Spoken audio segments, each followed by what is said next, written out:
눈먼 아버지가 개천에서 건져졌습니다. 공양미 300석이면 눈을 뜰 수 있습니다. 그 집에는 쌀이 서대도 없었습니다. 공양미 300석을 시주하겠습니다. 15살 딸이 그 말을 전해 들었습니다. 이야기가 계속될 수 있도록 구독과 좋아요로 응원의 마음을 보내주세요. 오늘 이야기를 시작하겠습니다. 옛날 송나라 시절 황주 땅에 도화동이라는 마을이 있었습니다. 복숭아꽃이 많이 핀다 하여 붙은 이름이었습니다. 봄이면 마을 뒤 언덕이 온통 붉어졌고 꽃이 피 떨어져 개울을 따라 흘러내려갔습니다. 마을 사람들은 그 개울물로 밥을 짓고 빨래를 했습니다. 집이 30채 남짓 되는 작은 마을이었습니다. 담이 나자 옆집에서 무엇을 하는지 다 알았습니다. 누구네 아이가 밤새 울면 아침에 온 마을이 그 이야기를 했습니다. 그 마을 끝 언덕 아래 초가집에 심학규라는 사람이 살았습니다. 사람들은 그를 신봉사라 불렀습니다. 눈이 보이지 않았기 때문입니다. 언제부터 보이지 않았는지는 마을에서도 말이 갈렸습니다. 어릴 적부터라는 사람도 있었고 젊어서 병을 앓고 그리 되었다는 사람도 있었습니다. 심학규 본인은 그 이야기가 나오면 웃기만 했습니다. 집안은 원래 궁하지 않았다고 했습니다. 조상 중에 벼슬한 이가 있었고 논밭도 제법 있었다고 했습니다. 그러나 그것도 옛말이었습니다. 심학규가 가진 것이라고는 방 한 칸과 부엌 한 칸, 그리고 지팡이 하나뿐이었습니다. 눈이 보이지 않으니 일을 할 수 없었습니다. 처음에는 이웃이 도왔습니다. 그러나 이웃도 살림이 넉넉하지 않았습니다. 몇 해가 지나자 심학규는 지팡이를 짚고 동량을 나섰습니다. 그것이 부끄러워 처음에는 밤에만 나갔습니다. 담 밖에 서서 목소리를 가다듬다가 그냥 돌아온 날도 많았습니다. 빈 바가지를 들고 집에 와서 물만 마시고 잤습니다. 그러나 사람은 굶으면 부끄러움이 줄어드는 법입니다. 몇 달이 지나자 심학규는 낮에도 나갔습니다. 지팡이로 땅을 두드리며 마을을 돌았습니다. 사람들은 그의 지팡이 소리를 알아듣고 미리 문을 열어두었습니다. 그러던 어느 해 심학규에게 아내가 생겼습니다. 곽씨라는 여인이었습니다. 마을 사람들이 다 놀랐습니다. 눈먼 사람에게 시집을 오다니, 그것도 곽씨 같은 사람이 오다니 하고 놀랐습니다. 곽씨 부인은 손이 빨랐습니다. 바느질을 하면 하루에 저고리 한 벌을 지었습니다. 길쌈을 하면 남들 이틀 할 것을 하루에 했습니다. 김을 매도 방아를 찧어도 남의 집 잔치 일을 도와도 사람들이 곽씨 부인을 먼저 찾았습니다. 솜씨만 좋은 것이 아니었습니다. 말이 곱고 마음이 반듯했습니다. 남의 집 일을 하고도 삭슬 더 받지 않았고 얻어온 음식이 있으면 옆집에 나누었습니다. 마을 안악들이 물었습니다. 자네는 어쩌자고 그 집에 들어갔는가? 곽씨 부인은 웃으며 대답했습니다. 그 사람이 눈이 안 보인다고들 하는데 나는 그 사람만큼 사람 속을 잘 보는 일을 못 봤습니다. 두 사람의 살림은 가난했습니다. 그러나 그 집 마당은 늘 깨끗했습니다. 곽씨 부인이 새벽마다 쓰러기 때문입니다. 방에는 이불이 개켜져 있었고 부엌 그릇은 엎어져 있었고 마루 끝에는 심학규의 지팡이가 늘 같은 자리에 세워져 있었습니다. 심학규가 지팡이를 찾아 손을 뻗으면 언제나 거기 있었습니다. 곽씨 부인이 낮에 일을 나가면 심학규는 마루에 앉아 기다렸습니다. 발소리를 알아듣고 문 쪽으로 고개를 돌렸습니다. 오셨소. 예, 왔습니다. 오늘은 어디를 다녀오셨소? 건넌마을 최진사 댁에 갔습니다. 잔치가 있어 일손이 모자란다 하기에요. 곽씨 부인은 그날 있었던 일을 하나하나 이야기해 주었습니다. 최진사댁 마당의 감나무가 몇 그루인지, 담장색이 어떤지, 오늘 하늘이 어땠는지까지 말해 주었습니다. 심학규는 그 이야기를 들으며 고개를 끄덕였습니다. 부인, 말씀하십시오. 내가 눈이 있었더라면 부인 얼굴을 보았을 텐데.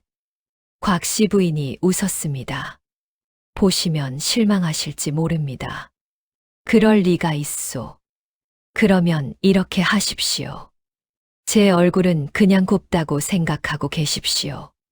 그것이 저한테도 좋습니다. 두 사람은 그렇게 웃으며 살았습니다.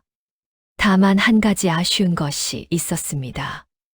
혼이 난 지 여러 해가 지나도록 아이가 생기지 않았습니다. 곽씨 부인은 그 일로 남편에게 미안해했습니다. 심학규는 괜찮다고 했지만 밤에 홀로 한숨 쉬는 소리를 곽씨 부인은 여러 번 들었습니다.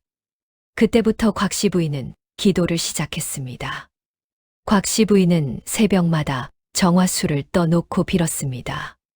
뒤뜰 장독대 옆에 작은 상을 놓고 물 한 그릇을 올리고 두 손을 모았습니다. 여름에는 모기에 물려가며 빌었고 겨울에는 손이 얼어 갈라져 가며 빌었습니다. 영산대차를 찾아다니기도 했습니다. 절에 가서 불공을 드리고 산신당에 가서 절을 올리고 다리 밑 돌부처에게도 빌었습니다. 몇 해를 그렇게 했습니다. 그러던 어느 밤 곽씨 부인이 꿈을 꾸었습니다. 하늘이 열리고 오색구름이 내려왔습니다. 구름 속에서 한 선녀가 걸어 나왔습니다. 몸에서 빛이 나고 손에 꽃가지를 들고 있었습니다. 선녀가 곽씨 부인 앞에 서서 말했습니다. 저는 서왕모의 딸입니다. 하늘에서 죄를 지어 인간 세상으로 내려가라는 명을 받았습니다. 갈 곳을 몰라 헤매다가 이 댁으로 왔으니 부디 거두어 주십시오. 곽씨 부인이 손을 뻗자 선녀가 품으로 들어왔습니다. 깨어보니 새벽이었습니다. 곽씨 부인은 남편을 흔들어 깨웠습니다. 심학규도 같은 꿈을 꾸었다고 했습니다. 그달부터 태기가 있었습니다. 10달이 되어 아이가 태어났습니다. 딸이었습니다. 산파가 아이를 씻겨 내밀자 곽씨 부인이 두 팔로 받아 안았습니다. 심학규는 방구석에 앉아 손을 내밀었다 거두었다 했습니다. 이리 오십시오. 심학규가 조심스럽게 다가왔습니다. 곽씨 부인이 남편의 손을 잡아 아이 얼굴에 대어 주었습니다. 심학규의 손끝이 떨렸습니다. 이마를 만지고 코를 만지고 입술을 만졌습니다. 그러다 손을 거두고 얼굴을 감쌌습니다. 부인, 예. 내가 이 아이 얼굴을 못 보는구려. 곽씨 부인이 남편의 등을 쓸었습니다. 제가 대신 봐드리겠습니다. 이마가 반듯하고 눈썹이 짙고 입이 야무집니다. 웃는 얼굴이 당신을 닮았습니다. 심학규가 소리내어 웃었습니다. 그러면서 울었습니다. 아이의 이름을 청이라 지었습니다. 맑을 청자였습니다. 아이가 태어난 지 사흘째 되던 날, 곽씨 부인이 자리에서 일어나지 못했습니다. 산후에 몸을 풀지 못한 것이었습니다. 열이 오르고 정신이 흐려졌습니다. 마을 안악들이 번갈아 와서 돌보았지만 차도가 없었습니다. 엿새째 되던 밤, 곽씨 부인이 정신을 차렸습니다. 방 안이 조용했습니다. 심학규가 아이를 안고 옆에 앉아 있었습니다. 곽씨 부인이 남편을 불렀습니다. 여보. 심학규가 얼른 몸을 돌렸습니다. 정신이 드시오. 이제 나으시려나 보. 내 죽을 끓여오리다. 앉으십시오. 곽씨 부인의 목소리가 낮았습니다. 심학규는 앉지 못하고 서 있었습니다. 여보, 앉으십시오. 심학규가 그제야 앉았습니다.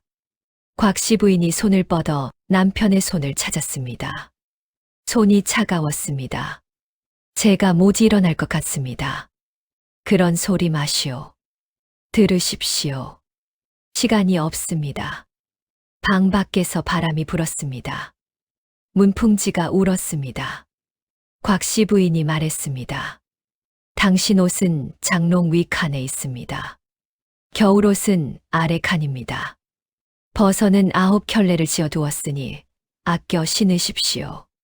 신은 2켤레인데 새 것은 아이 100일 때 신으시라고 따로 싸 두었습니다. 여보, 부엌 살강 및 항아리에 쌀이 2돼 있습니다.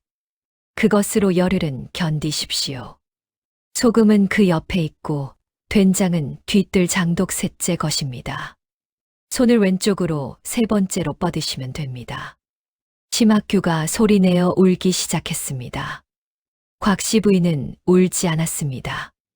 그리고 이 아이 말입니다. 곽씨 부인의 목소리가 처음으로 흔들렸습니다. 이 아이가 젖을 못 먹습니다. 부끄러워 마시고 이 집 저 집 다니며 어져 먹이십시오. 도화동 사람들이 박정하지 않습니다. 문 앞에 서서 우리 아이 젖 좀 물려주시오 하고 말씀만 하시면 됩니다. 여보, 그만하시오. 한 가지만 더 여쭙겠습니다. 말하시오. 이 아이가 자라거든 어미가 어떤 사람이었는지 물을 것입니다. 그때 나쁘게 말하지 마십시오. 부지런했다고, 웃기를 잘했다고, 아버지를 아꼈다고 말해 주십시오. 심학규가 아내의 손을 2손으로 감쌌습니다. 내가 그 말을 어찌하겠소. 부인이 직접 하시오. 곽씨 부인이 웃었습니다. 웃는 소리가 아주 작았습니다. 아이를 이리 주십시오. 심학규가 아이를 건넸습니다. 곽씨 부인은 아이를 품에 안고 한참 얼굴을 들여다보았습니다. 그리고 볼에 입을 대었습니다. 청아. 아이가 잠결에 입술을 오물거렸습니다. 어미가 미안하다. 그것이 마지막 말이었습니다. 곽씨 부인은 아이가 태어난 지 1회 되던 날 새벽에 숨을 거두었습니다. 상여가 나가던 날 도화동 사람들이 다 나왔습니다. 마을에서 곽씨 부인 손을 안 빌린 집이 없었기 때문입니다. 안악들은 소매로 얼굴을 가렸고 사내들은 말없이 상여를 맸습니다. 심학규는 상여 뒤를 따라 걸었습니다. 지팡이를 짚고 등에 아이를 업고 걸었습니다. 언덕을 오르는데 발이 자꾸 헛디뎌졌습니다. 옆에서 누가 붙잡아 주면 뿌리쳤습니다. 무덤에 흙을 덮을 때 심학규가 무릎을 꿇고 앉았습니다. 여보. 사람들이 조용해졌습니다. 여보, 여기가 어디쯤이오? 내가 다음에 오려면 알아야 하지 않겠소? 이웃 사내가 대답했습니다. 마을 뒤 언덕입니다. 개울에서 왼쪽으로 100걸음쯤 됩니다. 옆에 소나무가 한 그루 있습니다. 심학규는 그 말을 몇 번이나 되뇌었습니다. 개울에서 왼쪽으로 100걸음. 소나무 한 그루. 그날부터 심학규의 동량이 달라졌습니다. 전에는 자기 먹을 것을 얻으러 다녔습니다. 이제는 아이 젖을 얻으러 다녔습니다. 새벽이면 아이를 업고 나섰습니다. 아이가 배가 고파 울면 그 울음소리를 따라 사람들이 문을 열었습니다. 마님, 우리 아이 젖 좀 물려주십시오. 처음 그 말을 할 때 심학규는 목이 메어 말을 다 하지 못했습니다. 그러나 도화동 안악들은 박정하지 않았습니다. 아이를 낳은 집이면 어디든 문을 열어주었습니다. 젖이 도는 안악들은 심학규가 오는 시간을 알고 미리 기다리기도 했습니다. 건너집 안악이 말했습니다. 봉사님, 이 시간에 오시면 됩니다. 우리 아이 먹이고 남는 것이 있으니 그때 오십시오. 그 아랫집 안악도 말했습니다. 저녁에는 우리 집으로 오십시오. 심학규는 하루에 서너 집을 돌았습니다. 젖을 물린 아이를 받아 안고 돌아오는 길이면 아이 몸이 따뜻해서 등이 뜨거웠습니다. 그 온기가 좋아서 일부러 먼 길로 돌아오기도 했습니다. 젖이 안 나는 집만 있는 날에는 미음을 끓여 먹였습니다. 쌀을 오래 끓여 운물만 떠서 손가락에 묻혀 입에 넣어 주었습니다. 눈이 보이지 않으니 아이 입을 손끝으로 찾았습니다. 밤이면 아이를 품에 안고 누웠습니다. 아이가 울면 일어나 방 안을 걸었습니다. 지팡이 없이 벽을 짚고 걸었습니다. 벽을 짚고 걷다가 발가락을 찢는 일이 잦아서 방 안 물건 위치를 다 외웠습니다. 그렇게 겨울이 가고 봄이 왔습니다. 아이는 죽지 않았습니다. 심청은 일찍 철이 들었습니다. 걸음마를 떼자마자 아버지의 지팡이를 찾아다 주었습니다. 말을 배우자마자 아버지의 손을 잡고 앞장서 걸었습니다. 여기 돌 있어요. 여기 무릉덩이에요. 이제 계단이에요. 셋이에요. 심학규는 딸의 손을 잡고 걸으며 웃었습니다. 우리 청이가 내 눈이로구나. 옌 7살이 되자 심청이 아버지 대신 나섰습니다. 아버지, 오늘은 제가 다녀오겠습니다. 무슨 소리냐? 아버지는 다리가 아프시잖아요. 제가 다녀올게요. 심학규는 처음에 극구 말렸습니다. 어린 것을 동양 보내는 아비가 어디 있느냐고 했습니다.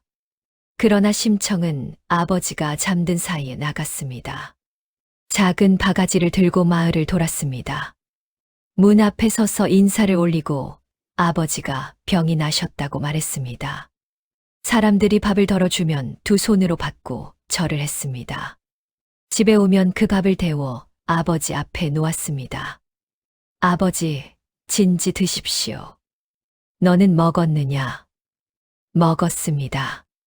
심학규는 그 말이 거짓인 줄 알았습니다. 그래도 모르는 척했습니다. 아른 채 하면 딸이 다음부터는 아예 얻어오지 않을 것 같아서였습니다. 밥을 반쯤 먹고 수저를 놓았습니다. 배가 부르구나. 남은 것은 내가 먹어라. 두 사람은 오랫동안 그렇게 살았습니다. 심청은 자라면서 일을 배웠습니다. 10살이 넘자 길쌈을 했고 삭바느질을 받아왔습니다. 밤에 등잔불 아래 앉아 바늘을 놀렸습니다. 아버지가 잠들면 심지를 낮추고 계속했습니다. 마을 사람들이 그 이야기를 했습니다. 저 집딸은 어디서 낳는고? 곽씨 부인이 두고 간 것이지. 그 어미의 그 딸이여. 심청이 15이 되었습니다. 키가 자라 아버지보다 커졌습니다. 손끝이 야무러져 남의 집 혼수 바느질까지 맡았습니다. 얼굴이 곱다는 말이 도화동 밖까지 났습니다. 그런데 심청은 밖에 잘 나가지 않았습니다. 아버지 곁을 오래 비우는 것이 마음에 걸렸기 때문입니다. 일감을 받아다 집에서 했고 다 되면 갖다 주고 바로 돌아왔습니다. 어느 봄날이었습니다. 심청이 마루에서 바느질을 하고 있는데 밖에서 사람 소리가 났습니다. 낯선 여인이 살인문 앞에 서 있었습니다. 이 댁이 신봉사 댁이요. 그렇습니다. 여인이 말했습니다. 나는 무릉촌 장승상 댁 12올시다. 우리 마님께서 아씨를 한번 뵙자 하십니다. 심청이 놀랐습니다. 장승상 댁이라면 이 근방에서 제일 가는 양반집이었습니다. 담이 높고 대문이 크고 마당에 연못이 있다는 집이었습니다. 그런 집에서 자기를 부를 까닭이 없었습니다. 무슨 일로 부르십니까? 마님께서 아씨 소문을 들으셨다 합니다. 나쁜 일은 아니니 잠깐만 다녀오시지요. 심청은 아버지에게 말씀을 드리고 시비를 따라 나섰습니다. 무릉촌 가는 길에 복숭아꽃이 한창이었습니다. 시비가 앞서 걷고 심청이 뒤를 따랐습니다. 장승상댁 대문 앞에 이르자 심청은 걸음이 멎었습니다. 대문이 하늘만큼 높아 보였습니다. 들어가시지요. 심청은 옷매무새를 만지고 들어섰습니다. 마당에 정말로 연못이 있었습니다. 연못에 잉어가 헤엄쳤고 그 옆에 늙은 소나무가 굽어 있었습니다. 마루가 넓고 기둥이 굵었습니다. 대청에 나이 지긋한 부인이 앉아 있었습니다. 머리가 반백이었으나 등이 곧았습니다. 옷차림이 화려하지 않았는데도 위엄이 있었습니다. 내가 심청이냐? 그러합니다. 이리 가까이 오너라. 심청이 두어 걸음 나아가 저를 올렸습니다. 장승상 부인은 한참 심청을 들여다보았습니다. 그러다 고개를 끄덕였습니다. 소문이 헛되지 않구나. 부인은 심청에게 이것저것 물었습니다.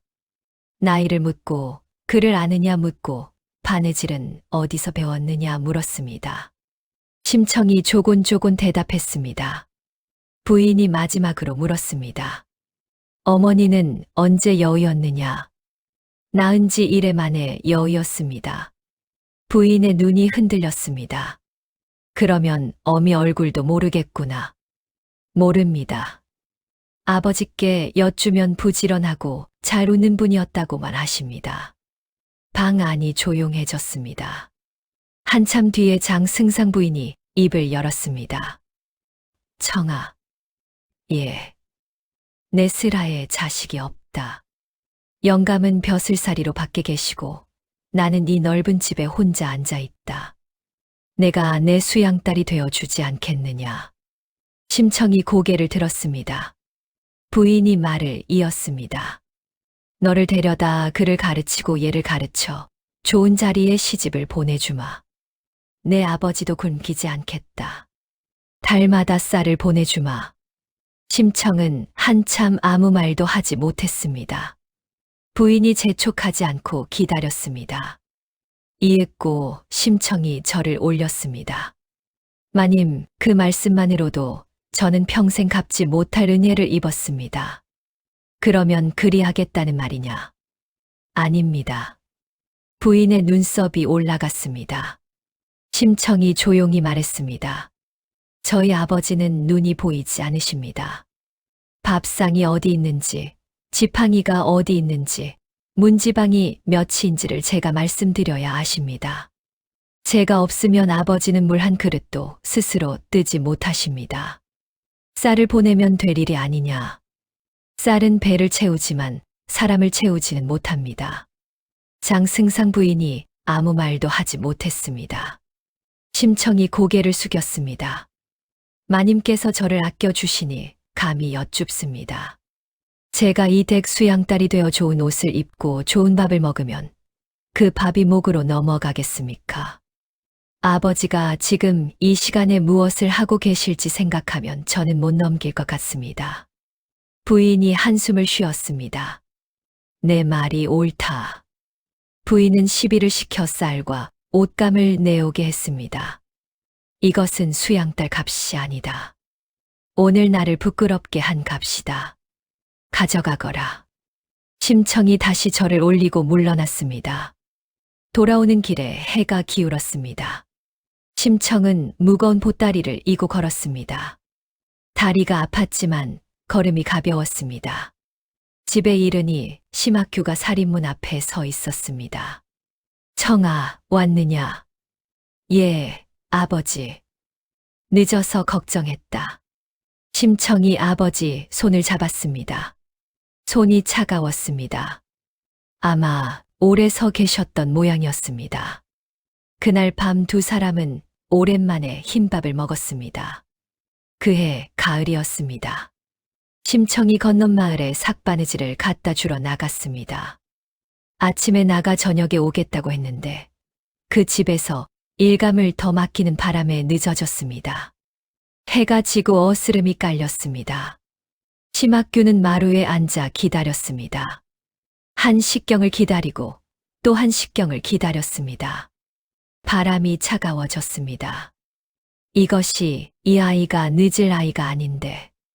심학규는 지팡이를 들고 일어섰습니다. 살인문을 나서 개울 쪽으로 걸었습니다. 심청이 오는 길이 그쪽이었기 때문입니다.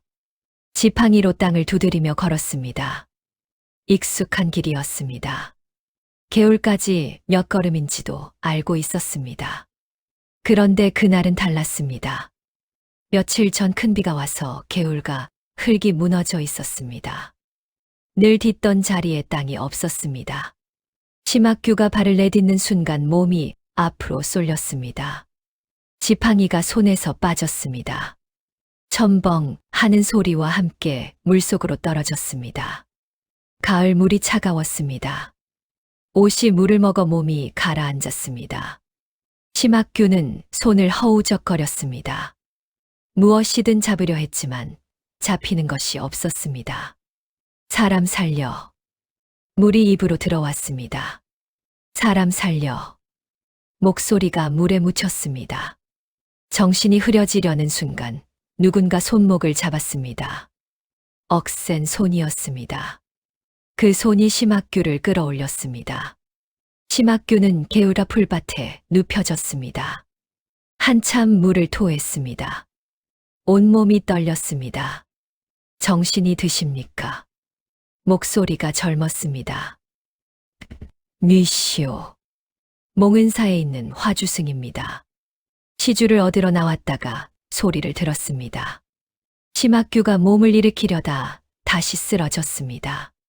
화주승이 부축해 앉혔습니다. 젖은 옷을 벗기고 자기 장삼을 벗어 덮어 주었습니다. 심학규가 겨우 입을 열었습니다. 목숨을 구해 주셨소. 부처님께서 구하신 것이지요. 두 사람은 한참 앉아 있었습니다. 개울물 소리가 들렸습니다. 화주승이 물었습니다. 눈이 언제부터 안 보이십니까? 오래되었소. 의원은 보셨습니까? 심학규가 웃었습니다. 의원 볼 돈이 있었으면 이러고 살겠소. 화주승이 잠시 말이 없었습니다. 그러다 조심스럽게 말했습니다. 한 가지 방도가 있기는 합니다. 무엇이요? 우리 절에 공양미 300석을 시주하고 정성으로 불공을 드리면 감은 눈을 뜬다는 말이 있습니다. 그 말을 듣는 순간 심학규는 자기 입이 먼저 움직이는 것을 느꼈습니다. 내가 하겠소. 말해놓고 스스로 놀랐습니다. 화주승이 되물었습니다. 300석입니다. 적은 것이 아닙니다. 내가 하겠소. 적어 가시오. 도화동 심학규가 300석을 바치겠다고 적어 가시오. 화주승은 한참 심학규를 보았습니다. 젖은 옷을 입고 떨고 있는 사람이었습니다. 눈이 보이지 않는 사람이었습니다. 300석은커녕 서돼도 없어 보이는 사람이었습니다. 댁에 그만한 것이 있으십니까? 심학규가 대답하지 못했습니다. 화주승이 부드럽게 말했습니다. 없는 것을 적으면 부처님을 속이는 것이 됩니다. 그것이 더 큰 죄입니다. 오늘 일은 없던 것으로 하십시다. 그 말이 심학규의 가슴을 찔렀습니다. 없는 것을 적으면 부처님을 속이는 것이 된다는 말이 사람이 사람을 속이는 것보다 무섭게 들렸습니다. 그런데도 심학규는 물러서지 않았습니다. 스님, 말씀하십시오. 내가 눈이 보이면 우리 딸이 동량을 안 다녀도 돼요. 화주승의 얼굴이 굳었습니다. 내가 눈이 보이면 우리 딸이 15세 등이 굽지 않아도 돼요. 내가 눈이 보이면 우리 딸이 시집을 가도 돼요. 지금은 못 가오. 나 때문에 못 가오. 심학규의 목소리가 떨렸습니다. 스님, 적어 가시오.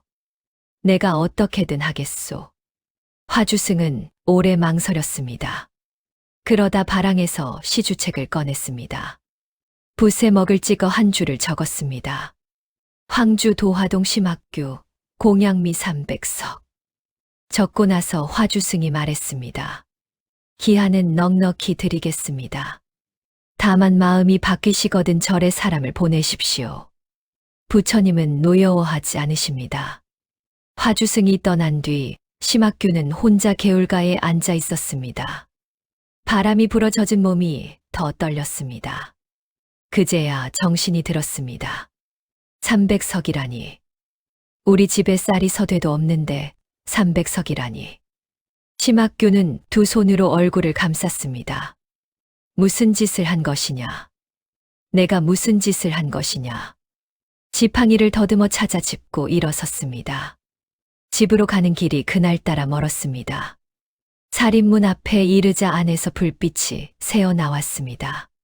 심청이 돌아와 있었습니다. 아버지, 어디 다녀오셨어요? 옷이 왜 이렇게 젖었어요? 아무것도 아니다. 심청이 아버지 옷을 만져보고 놀랐습니다. 이게 아무것도 아니에요. 물에 빠지셨어요. 넘어졌다. 조금 젖었을 뿐이다. 심청이 급히 아궁이에 불을 지피고 마른 옷을 가져왔습니다. 아버지 몸을 닦아드리고 이불을 덮어주었습니다. 심학규는 이불 속에서 눈을 감고 있었습니다. 말을 해야 하는데 말이 나오지 않았습니다. 그러나 눈이 보이지 않는 사람에게는 한 가지 약점이 있습니다. 얼굴을 감출 수는 있어도 숨소리를 감출 수는 없다는 것입니다. 심청은 아버지 옆에 앉아 그 숨소리를 듣고 있었습니다. 아버지. 심학규는 대답하지 않았습니다. 아버지, 무슨 일이 있으셨어요? 심학규가 돌아 누웠습니다. 아무 일도 없다. 자거라. 그날 밤 심청은 잠을 이루지 못했습니다. 그 뒤로 심학규는 밥을 넘기지 못했습니다. 수저를 들었다 놓고 국그릇에 손을 대었다 거두었습니다. 밤이면 잠을 자지 않고 뒤척였습니다. 한숨이 방을 채웠습니다. 심청이 사흘을 지켜보다가 물었습니다. 아버지, 왜 그러느냐? 며칠째 진지를 못 드십니다. 어디가 편찮으십니까? 편찮은 데 없다. 그러면 무슨 걱정이 있으십니까? 심학규가 대답하지 않았습니다. 심청이 아버지 앞에 무릎을 꿇고 앉았습니다. 아버지, 저를 보십시오. 내가 어찌 너를 보겠느냐. 말이 그렇다는 것입니다. 심청의 목소리가 낮아졌습니다. 아버지, 저는 어머니 얼굴도 모르고 자랐습니다. 제게는 아버지밖에 없습니다. 아버지가 무슨 일을 겪으시는지 모르고 사는 것이 저는 제일 무섭습니다. 심학규의 어깨가 떨렸습니다.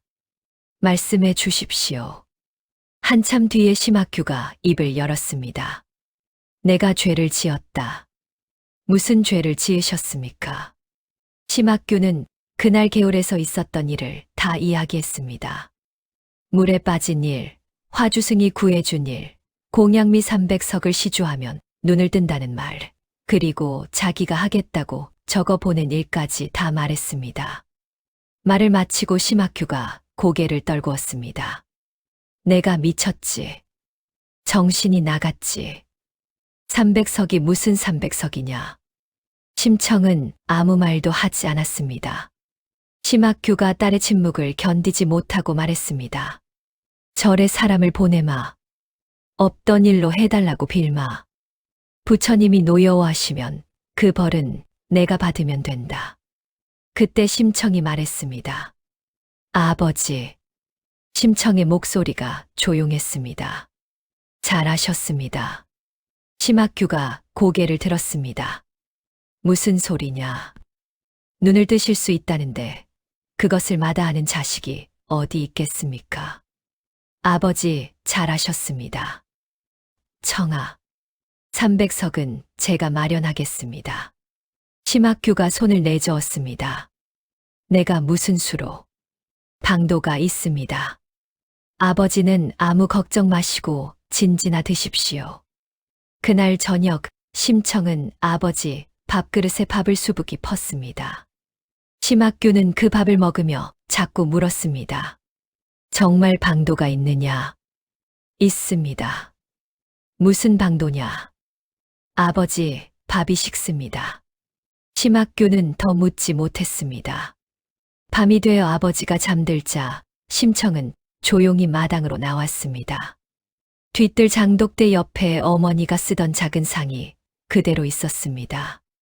심청은 우물에서 물을 길어 정화수를 떠 놓았습니다. 그리고 두 손을 모았습니다. 하늘이시여. 바람이 불어 치맛자락이 흔들렸습니다. 저희 아버지가 눈을 뜨실 수만 있다면 제 것 아까울 것이 없습니다. 몸을 바치라 하시면 몸을 바치겠습니다. 목숨을 바치라 하시면 목숨을 바치겠습니다.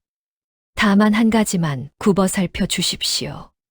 심청의 목소리가 떨렸습니다. 제가 없어진 뒤에 저희 아버지가 굶지 않게 해 주십시오. 그것 하나만 해 주십시오. 밤하늘에 별이 촘촘했습니다. 심청은 오래 그 자리에 앉아 있었습니다. 며칠 뒤 도화동 장터에 낯선 말이 돌았습니다. 남경에서 온 뱃사람들이 사람을 사러 다닌다는 말이었습니다. 심청은 그 말을 우물가에서 들었습니다. 동네 안악 하나가 옆 사람에게 소곤거리고 있었습니다. 인당수라는 데가 있다는데 그 물목이 어찌나 험한지 배가 열에 9은 뒤집힌다는 구먼. 그런데 거기에 처녀를 하나 제물로 넣으면 무사히 지나간다지 뭔가. 세상에 그런 법이 어디 있다나. 그러니까 사람을 사러 다니지. 값을 후하게 쳐준다더구먼. 심청은 물동이를 인 채로 그 자리에 서 있었습니다. 물이 넘쳐 어깨를 적셨습니다. 그날 심청은 귀덕어미를 찾아갔습니다. 귀덕어미는 도화동에서 이런저런 말을 물어다 나르는 사람이었습니다. 혼사도 중개하고 삭실도 붙여주고 때로는 물건도 팔아주었습니다. 귀덕어미가 심청을 보고 반색했습니다.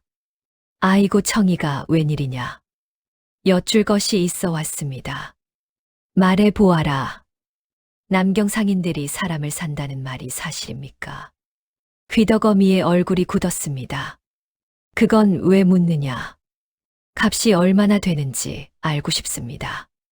귀덕어미가 심청의 손목을 잡았습니다. 청아, 무슨 소리를 하는 것이냐? 여쭙기만 하는 것입니다. 귀덕어미가 한참 심청의 얼굴을 들여다보았습니다. 그러다 손을 놓고 방바닥을 쳤습니다. 이거사, 내가 내 어미 젖동량 다닐 때부터 본 사람이다. 내가 내 속을 모르겠느냐? 아주머니, 안 된다. 그 말은 입에도 담지 마라. 심청이 조용히 말했습니다. 아주머니, 저희 아버지가 눈을 뜨실 수 있답니다. 귀덕어미가 아무 말도 하지 못했습니다. 공양미 300석이면 뜨신답니다. 저는 그 300석을 마련할 길이 없습니다. 청아, 제가 15을 살았습니다. 그동안 아버지가 저를 살리셨습니다. 이래 만에 어미 잃은 것을 젖동량으로 살리셨습니다. 이제 제가 아버지를 살릴 차례입니다. 귀덕어미가 소매로 얼굴을 가렸습니다. 한참 뒤에 귀덕어미가 말했습니다. 값은 300석이라더라. 심청이 눈을 감았습니다. 그러면 되었습니다. 이거사. 아주머니, 부탁 하나만 드리겠습니다. 제가 갔다는 말을 아버지께 하지 마십시오. 제 입으로 다르게 말씀드리겠습니다. 이튿날 심청은 강가로 나갔습니다. 배가 2척 매여 있었습니다. 돛이 크고 배가 깊었습니다. 뱃사람들이 짐을 싣고 있었습니다. 심청이 그 앞에 서서 말했습니다. 여쭐 것이 있습니다. 한 사내가 돌아보았습니다. 얼굴이 검게 그을고 손이 굵었습니다. 무슨 일이냐? 인당수에 제물로 갈 사람을 구하신다 들었습니다. 사내들이 하던 일을 멈추었습니다. 심청이 말을 이었습니다. 제가 가겠습니다. 배 위가 조용해졌습니다. 늙은 사공이 배에서 내려왔습니다. 수염이 희끗한 사람이었습니다. 내가 몇이냐? 15입니다. 집에 누가 있느냐? 아버지 한 분 계십니다. 그 아버지가 아시느냐? 심청이 고개를 저었습니다. 늙은 사공이 한숨을 쉬었습니다. 돌아가거라. 값을 쳐 주신다 들었습니다. 쌀 300석을 몽은사로 보내주십시오. 그것이 전부입니다. 제게는 한 톨도 주지 않으셔도 됩니다. 사공들이 서로 얼굴을 보았습니다. 늙은 사공이 물었습니다. 어찌하여 그리하느냐? 심청이 대답했습니다. 저희 아버지가 눈이 보이지 않으십니다. 300석을 절에 바치면 눈을 뜨신답니다. 늙은 사공은 오래 아무 말도 하지 못했습니다. 그러다 뱃전을 짚고 앉았습니다. 우리가 사람을 사러 다닌 지 여러 해다. 팔려온 사람도 여러 보았다. 그런데 제 발로 온 사람은 내가 처음이다. 심청이 저를 올렸습니다. 언제 떠나십니까? 다음 달 보름이다. 그날 물때가 맞는다. 그러면 그날 오겠습니다. 심청이 돌아서는데 늙은 사공이 불러 세웠습니다. 얘야. 예. 마음이 바뀌거든 오지 마라. 우리는 기다리지 않겠다. 아무도 너를 원망하지 않는다. 심청이 고개를 숙이고 걸음을 옮겼습니다. 강바람이 불었습니다. 집에 돌아온 심청은 아무 일도 없던 사람처럼 저녁을 지었습니다. 밥상을 들고 들어가 아버지 앞에 놓았습니다. 아버지, 진지 드십시오. 오냐? 심학규가 수저를 들다가 물었습니다. 오늘 어디 다녀왔느냐? 심청이 잠깐 숨을 골랐습니다. 무릉촌에 다녀왔습니다. 장승상댁에 말이냐? 예. 무슨 일로?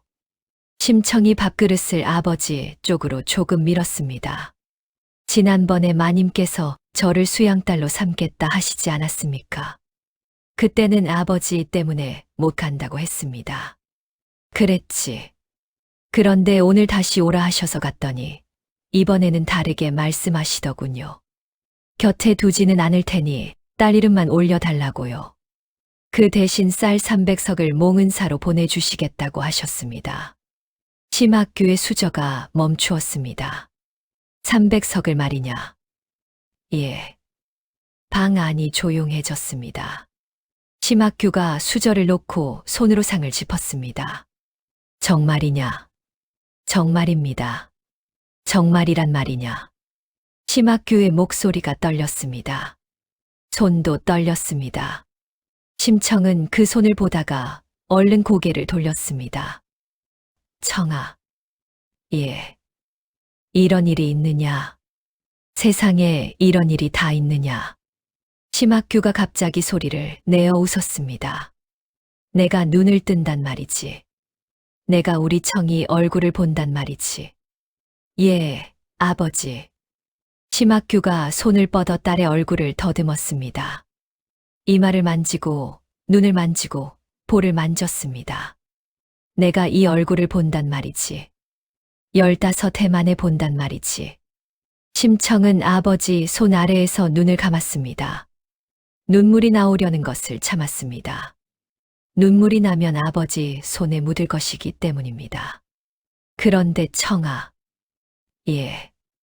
승상댁에서 그냥 그러실 리가 있느냐? 무슨 조건이 있을 것 아니냐? 심청의 심장이 내려앉았습니다. 그러나 목소리는 흔들리지 않았습니다. 다음 달 보름에 한 번 다녀오라 하셨습니다. 예를 갖추어 인사를 올리는 자리랍니다. 하루 다녀오면 되느냐? 며칠 걸릴지도 모릅니다. 먼 길이라 하셨습니다. 며칠이면 며칠이지. 그것이 무슨 대수냐? 심학규가 다시 웃었습니다. 그날 밤 심학규는 좀처럼 잠들지 못했습니다. 이 이야기를 누구에게 먼저 할까, 눈을 뜨면 무엇부터 볼까 하는 이야기를 밤새 했습니다. 심청은 옆에 누워 그 이야기를 다 들었습니다. 새벽이 되어 아버지의 숨소리가 고르게 바뀌었습니다. 심청은 그제야 몸을 돌려 이불에 얼굴을 묻었습니다. 그리고 소리 없이 울었습니다. 보름까지 20날이 남아 있었습니다. 심청은 그 20날을 하루도 헛되이 쓰지 않았습니다. 먼저 아버지의 옷을 지었습니다. 봄옷, 여름옷, 가을옷, 겨울옷을 차례로 지었습니다. 밤마다 등잔불을 켜고 바느질을 했습니다. 옷마다 손끝으로 알아볼 수 있게 표시를 넣었습니다. 봄옷 고름에는 매듭을 하나, 여름옷에는 둘, 가을옷에는 셋, 겨울옷에는 넷을 지었습니다. 버선을 20켤레 지었습니다. 이불을 새로 씻었습니다. 부엌 살림을 정리했습니다. 쌀독은 문에서 3걸음, 소금 항아리는 그 오른쪽, 된장 항아리는 뒤뜰 셋째 것. 어머니가 알려주던 방식 그대로 아버지에게 다시 알려드렸습니다. 아버지, 이걸 왜 자꾸 외우라 하느냐 하시겠지요. 그래, 내가 다 아는 것을. 승상댁에 다녀오는 며칠 동안 아버지 혼자 계셔야 하니까요. 며칠이 대수냐? 심청이 웃으며 대답했습니다. 그 며칠이 저는 걱정입니다. 보름 전날 밤이었습니다. 심청은 밥을 짓고 국을 끓였습니다. 반찬을 5가지나 만들었습니다. 없는 살림에 있는 것을 다 털었습니다. 아버지, 오늘은 좀 잘 차렸습니다. 무슨 날이냐? 내일 제가 길을 떠나니까요. 아, 그렇구나. 심학규는 아무 의심 없이 밥을 먹었습니다. 심청은 아버지 밥그릇에 자꾸 반찬을 얹었습니다. 밥을 다 먹고 나서 심청은 아버지의 머리를 감겨드렸습니다. 마당에 물을 데워놓고 아버지를 앉히고 손으로 머리를 문질렀습니다. 물이 뜨겁지 않으십니까? 좋다. 심청은 오래오래 머리를 감겼습니다. 헹구고 또 헹구었습니다. 이제 그만해라. 머리가 다 벗겨지겠다. 조금만 더요. 수건으로 물기를 닦고 머리를 빗어 상투를 다시 메어 드렸습니다. 그리고 손톱과 발톱을 깎아 드렸습니다. 아버지 발을 무릎에 올려놓고 하나하나 깎았습니다. 발바닥이 거칠었습니다. 굳은 살이 두꺼웠습니다. 아버지, 왜 그러느냐? 발이 많이 상하셨습니다. 내가 걸어 다닌 길이 얼마인데. 심청이 그 발을 손으로 감쌌습니다. 한참 그러고 있었습니다. 청아, 왜 그러느냐? 아무것도 아닙니다. 밤이 깊었습니다. 심청은 아버지 옆에 누웠습니다. 등을 돌리지 않고 아버지 쪽을 보고 누웠습니다. 아버지, 말해라. 옛날 이야기 하나만 해 주십시오. 심학규가 웃었습니다. 다 큰 것이 무슨 옛날 이야기냐. 그냥 듣고 싶습니다. 심학규는 어릴 적 들은 이야기를 하나 했습니다. 나무꾼과 호랑이 이야기였습니다. 이야기가 중간에 자꾸 끊기고 앞뒤가 맞지 않았습니다. 그래도 심청은 끝까지 들었습니다. 이야기가 끝나자 심학규가 물었습니다. 재미가 있었느냐? 예, 아버지. 심학규가 곧 잠들었습니다. 심청은 그 숨소리를 들으며 어둠 속에 누워 있었습니다. 닭이 울면 안 되는데 하고 생각했습니다. 닭이 울면 아침이 오고 아침이 오면 가야 하니까 닭이 울면 안 되는데 하고 생각했습니다. 그런데도 닭은 울었습니다. 새벽에 심청은 마지막 밥상을 차렸습니다. 밥을 짓고 국을 끓이고 아버지를 깨웠습니다. 아버지, 진지 드십시오. 벌써 아침이냐? 예. 심학규는 밥을 먹으면서도 딸이 오늘 떠난다는 것을 잊고 있는 사람 같았습니다. 눈뜰 이야기만 했습니다. 내가 눈을 뜨면 말이다. 예. 제일 먼저 내 얼굴을 볼 것이다. 그 다음에는 이 방을 볼 것이고, 그 다음에는 마당을 볼 것이다. 그 다음에는 마을 뒤 언덕에 올라가 내 어미 무덤을 볼 것이다. 심청이 대답했습니다. 그러십시오. 그리고 내 시집 가는 것을 볼 것이다. 심청의 수저가 멈추었습니다. 그것도 보십시오. 밥상을 물리고 나니 밖이 밝아 있었습니다. 문 밖에서 인기척이 났습니다. 귀덕엄이었습니다. 얼굴이 부어 있었습니다. 밤새 운 얼굴이었습니다. 청아, 시간이 되었다. 심청이 일어섰습니다. 아버지, 다녀오겠습니다. 오냐, 잘 다녀오너라. 심청이 절을 올렸습니다. 방바닥에 이마가 닿도록 절을 올렸습니다. 심학규가 손을 저었습니다. 며칠 다녀오는데 무슨 절을 그리 하느냐. 심청이 일어나 문을 나섰습니다. 마당에서 걸음이 멎었습니다. 돌아보니 아버지가 마루에 앉아 있었습니다. 방금 감긴 머리가 아침 햇빛에 반들거렸습니다. 아버지, 왜 그러느냐? 심청이 목소리를 가다듬었습니다. 몸 조심하십시오. 너나 조심해라. 먼 길 간다면서. 심청은 살인문을 나섰습니다. 골목을 나서는데 마을 사람들이 나와 있었습니다. 누구도 소리를 내지 않았습니다. 문 앞에 서서 심청을 보기만 했습니다.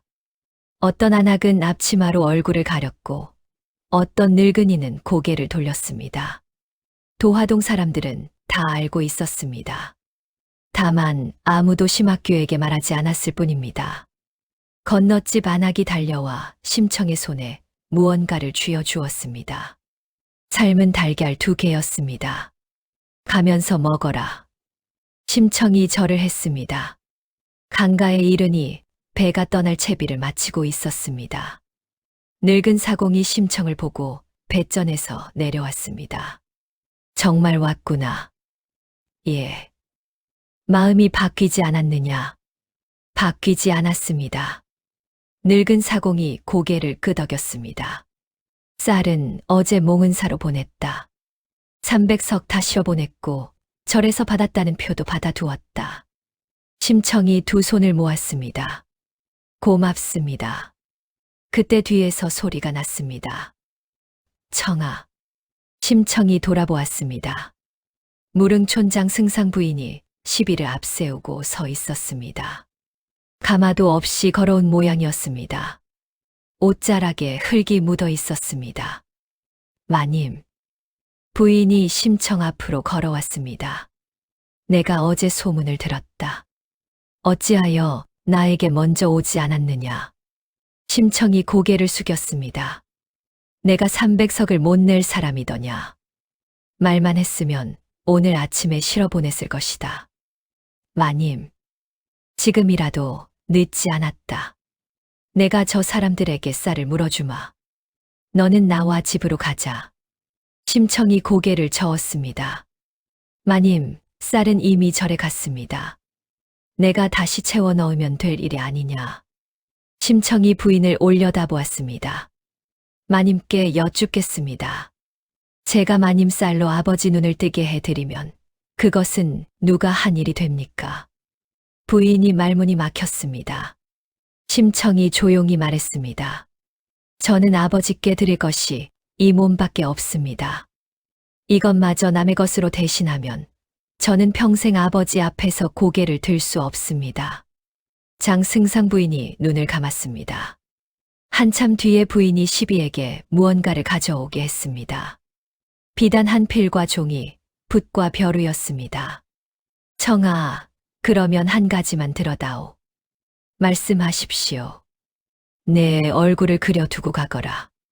심청이 놀랐습니다. 내가 화공을 부를 시간이 없어 내 손으로 그리겠다. 서툴러도 참아라. 이것을 우리 집 대청에 걸어두겠다. 부인은 강가 모래밭에 앉아 붓을 들었습니다. 심청이 그 앞에 섰습니다.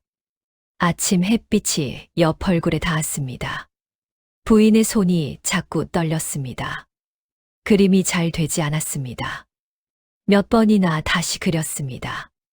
이윽고 그림이 되었습니다. 부인이 그것을 말아 품에 안았습니다. 청아. 예. 이 그림이 마르면 내가 대청에 걸겠다. 그리고 아침 저녁으로 볼 것이다. 만약 이 그림에 물이 흐르거든 나는 내가 잘못되었다는 줄 알겠다. 심청이 저를 올렸습니다. 마님, 부디 저희 아버지를 한 번씩만 살펴주십시오. 그리하마. 부인이 심청을 끌어안았습니다. 늙은 사공이 헛기침을 했습니다. 물때가 지나고 있었습니다. 심청이 배에 올랐습니다. 닻이 올라가고 돛이 펴졌습니다. 배가 강기슭에서 천천히 떨어졌습니다. 강가에 사람들이 서 있었습니다. 장승상 부인이 서 있었고 귀덕어미가 서 있었고 도화동 사람들이 서 있었습니다. 심청은 배전에 서서 마을 쪽을 보았습니다. 마을은 보이지 않았습니다. 언덕에 가려 보이지 않았습니다. 다만 그 언덕 너머 어딘가에 초가집 한 채가 있고 그 마루에 사람이 하나 앉아 있을 것이었습니다. 심청은 그쪽을 향해 절을 했습니다. 배전에서 절을 하는 처녀를 보고 사공들이 고개를 돌렸습니다. 배는 강을 빠져나가 바다로 들어섰습니다. 바다는 강과 달랐습니다. 끝이 없었습니다. 물빛이 검푸르고 파도가 배 옆구리를 때렸습니다. 심청은 배전에 앉아 물을 보았습니다. 사공들이 노래를 불렀습니다. 넓은 물 가운데를 떠간다는 노래였습니다.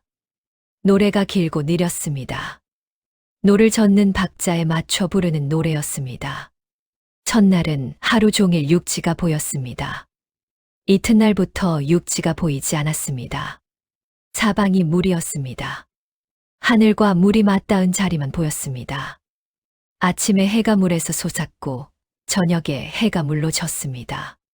심청은 그 광경을 처음 보았습니다. 도화동에서는 개울과 언덕밖에 보지 못했습니다.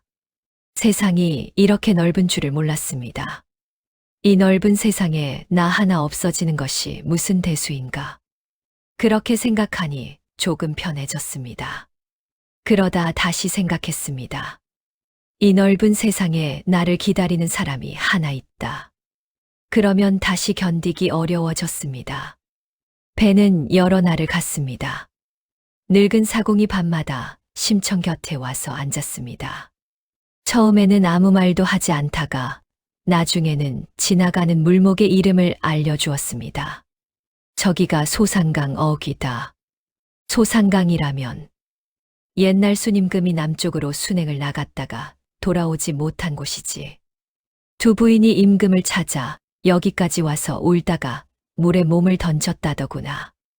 그 눈물이 대나무에 떨어져 얼룩이 졌다고 해서 여기 대나무에는 아직도 점이 박혀 있다는 말이 있다. 심청이 물었습니다.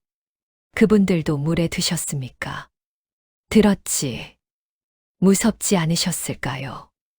늙은 사공이 한참 말이 없었습니다. 무서웠겠지. 그런데도 들어갔으니 그게 사람이 하는 일 중에 제일 무서운 일이다. 밤이면 심청은 잠을 이루지 못했습니다. 배 밑창에서 물소리가 났습니다. 나무가 삐걱거리는 소리가 났습니다. 그 소리들 사이로 자꾸 아버지 목소리가 들리는 것 같았습니다. 청아, 왔느냐? 심청은 눈을 감고 대답했습니다. 예, 아버지. 저 여기 있습니다. 배가 떠난 지 여러 날 만에 물빛이 달라졌습니다. 검푸르던 물이 검게 변했습니다. 바람이 갑자기 사나워졌습니다. 하늘이 낮게 내려앉고 구름이 소용돌이 쳤습니다. 사공들의 얼굴이 굳었습니다. 늙은 사공이 심청에게 말했습니다. 인당수다. 배가 심하게 흔들렸습니다. 파도가 배전을 넘어 들어왔습니다. 사공들이 돛을 내리고 밧줄을 잡았습니다.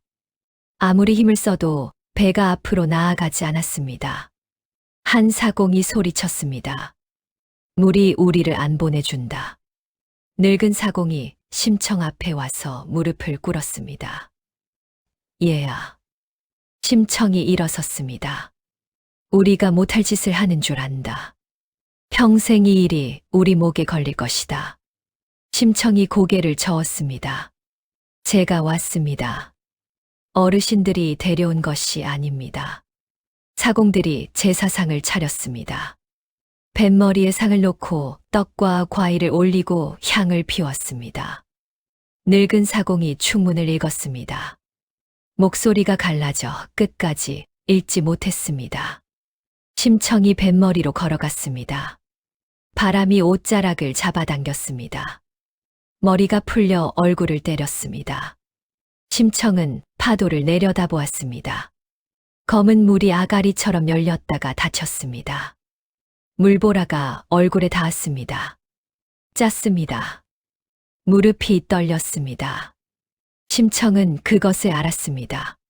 자기 다리가 떨리고 있다는 것을, 이가 부딪히고 있다는 것을 알았습니다. 무섭구나. 심청은 처음으로 그 말을 소리내어 했습니다. 정말 무섭구나. 배 위에서 아무도 말을 하지 못했습니다. 심청은 두 손을 모으고 고개를 들었습니다. 하늘이시여. 바람이 그 말을 찢어갔습니다. 저는 오늘 여기서 죽습니다. 원망하지 않습니다. 제가 걸어와서 제 발로 서는 것입니다. 심청은 눈을 감았습니다. 다만 한 가지만 여쭙겠습니다. 저희 아버지가 정말 눈을 뜨시겠습니까? 대답은 없었습니다. 파도 소리만 났습니다. 심청은 눈을 뜨고 마지막으로 북쪽을 보았습니다. 아버지. 목소리가 나오지 않았습니다. 심청은 다시 불렀습니다. 아버지, 저는 갑니다. 부디 눈을 뜨십시오. 뜨시거든 저를 한 번만 찾아보십시오. 심청은 치맛자락을 걷어 머리에 뒤집었었습니다. 그리고 몸을 던졌습니다. 물소리가 났습니다. 그 다음에는 아무 소리도 나지 않았습니다. 바람이 멎었습니다. 구름이 걷혔습니다. 검던 물이 다시 푸르러졌습니다. 배가 미끄러지듯 앞으로 나아갔습니다. 사공들은 아무도 배전을 내려다보지 못했습니다. 늙은 사공은 노를 잡은 채 소리 없이 울었습니다. 그 시각 무릉촌장 승상댁 대청에 걸린 족자에서 물이 흘렀습니다. 부인이 그것을 보고 그 자리에 주저앉았습니다. 그리고 도화동 초가집 마루에서는 심학규가 살인문 쪽으로 고개를 돌린 채 앉아 있었습니다. 우리 청이가 오늘쯤 올 텐데. 바람이 마당을 지나갔습니다. 물속은 조용했습니다. 떨어지는 순간에는 소리가 컸습니다. 귀가 찢어질 것 같았습니다. 그런데 몸이 물에 잠기고 나니 아무 소리도 나지 않았습니다. 심청은 아래로 내려갔습니다. 치마가 물을 먹어 무거웠습니다. 머리카락이 위로 떠올라 얼굴을 감쌌습니다. 숨을 참았는데 어느 순간부터 참는 것도 잊었습니다. 위쪽을 보니 빛이 있었습니다. 동그란 빛이 점점 작아졌습니다. 손바닥만 해지고 옆전만 해지고 이윽고 사라졌습니다. 이제 끝이구나. 심청은 눈을 감았습니다. 아버지, 눈을 뜨십시오. 그것이 마지막 생각이었습니다. 그런데 이상한 일이 일어났습니다. 몸이 가벼워졌습니다. 무겁게 가라앉던 것이 멈추더니 무언가가 몸을 받쳐들었습니다. 물살이 손처럼 몸을 감쌌습니다. 심청이 눈을 떴습니다. 숨이 쉬어졌습니다. 물속인데 숨이 쉬어졌습니다. 주위가 밝았습니다. 물빛이 푸르고 맑았습니다. 물고기들이 떼를 지어 지나갔습니다. 바닥에서 빛이 올라왔습니다. 멀리서 무언가 다가왔습니다. 가마였습니다. 물속에 가마가 떠서 오고 있었습니다. 가마를 맨 것은 사람이 아니었습니다. 옷을 입은 물고기처럼 보이기도 하고 사람 같기도 했습니다. 가마가 심청 앞에 멎었습니다. 한 여인이 내려와 절을 올렸습니다. 수궁의 시녀이옵니다. 옥황상제의 명을 받자와 낭자를 모시러 왔습니다. 심청이 놀랐습니다. 저를요. 낭자께서 물에 드시는 것을 하늘이 다 보셨습니다. 용왕께서 기다리고 계십니다. 심청은 무슨 말인지 알 수 없었습니다. 저는 죽으러 왔습니다.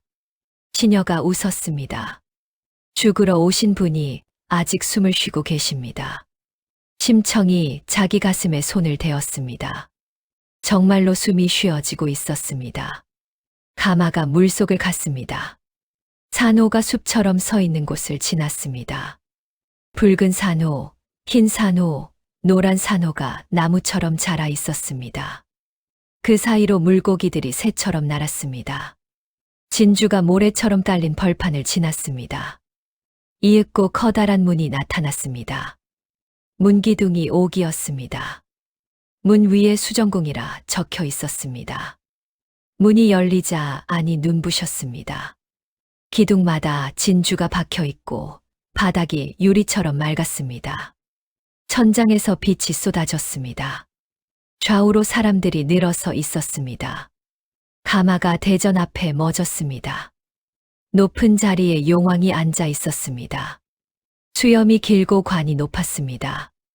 심청이 내려서 절을 올렸습니다. 용왕이 자리에서 일어나 마주 절을 했습니다. 심청이 놀라 물러섰습니다. 어찌 이러십니까? 저는 인간 세상에 미천한 계집입니다. 용왕이 말했습니다. 낭자는 본래 하늘 사람입니다. 무슨 말씀이신지요? 낭자는 서왕모의 딸로 하늘에서 죄를 지어 인간 세상에 내려갔습니다. 눈먼 아비의 딸로 태어나 15해를 살고 그 아비를 위해 목숨을 버리는 것이 낭자가 받은 벌이자 낭자가 마칠 일이었습니다. 심청이 아무 말도 하지 못했습니다. 이제 그 일을 마치셨으니 하늘이 낭자를 다시 세상으로 보내려 하십니다. 저를 다시 보내신다고요. 그러합니다. 심청이 고개를 저었습니다. 저는 돌아갈 곳이 없습니다. 저는 이미 판 몸입니다. 돌아가면 뱃사람들이 곤란해집니다. 용왕이 웃었습니다. 같은 자리로 돌아가시는 것이 아닙니다. 심청은 그 말을 이해하지 못했습니다. 용왕이 시녀들에게 이르니 심청을 별당으로 모시게 했습니다. 별당은 조용했습니다. 옥으로 만든 침상이 있고 창밖으로 물풀이 흔들렸습니다. 시녀들이 옷을 갈아입혀주고 음식을 내왔습니다. 심청은 음식에 손을 대지 못했습니다. 시녀가 물었습니다. 입에 맞지 않으십니까? 아닙니다. 그러면 어찌 드시지 않습니까? 심청이 창밖을 보며 말했습니다. 저희 아버지는 지금 무엇을 드시고 계실까요? 시녀가 아무 말도 하지 못했습니다. 여러 날이 지났습니다. 심청은 수정궁에 있으면서도 마음이 늘 물 위에 있었습니다. 어느 날 시녀가 와서 말했습니다.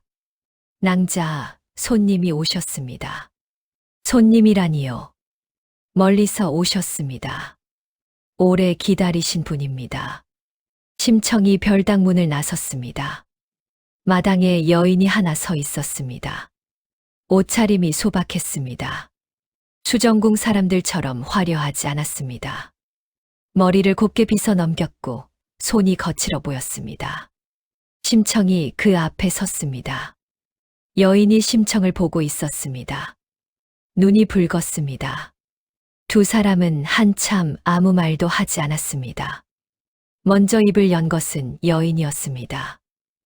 청아. 심청의 다리에 힘이 풀렸습니다. 그 목소리를 들어본 적이 없었습니다. 태어난 지 1회 만에 헤어졌으니 들었을 리가 없었습니다. 그런데 알았습니다. 어머니. 곽씨 부인이 두 팔을 벌렸습니다. 심청이 그 품으로 뛰어들었습니다. 두 사람은 마당에 선 채로 오래 울었습니다. 한참 뒤에 곽씨 부인이 딸의 얼굴을 손으로 감쌌습니다. 이렇게 컸구나. 어머니. 이마가 반듯하고 눈썹이 짙고 입이 야무지구나. 내가 마지막으로 본 얼굴 그대로구나. 심청이 어머니 손을 잡았습니다.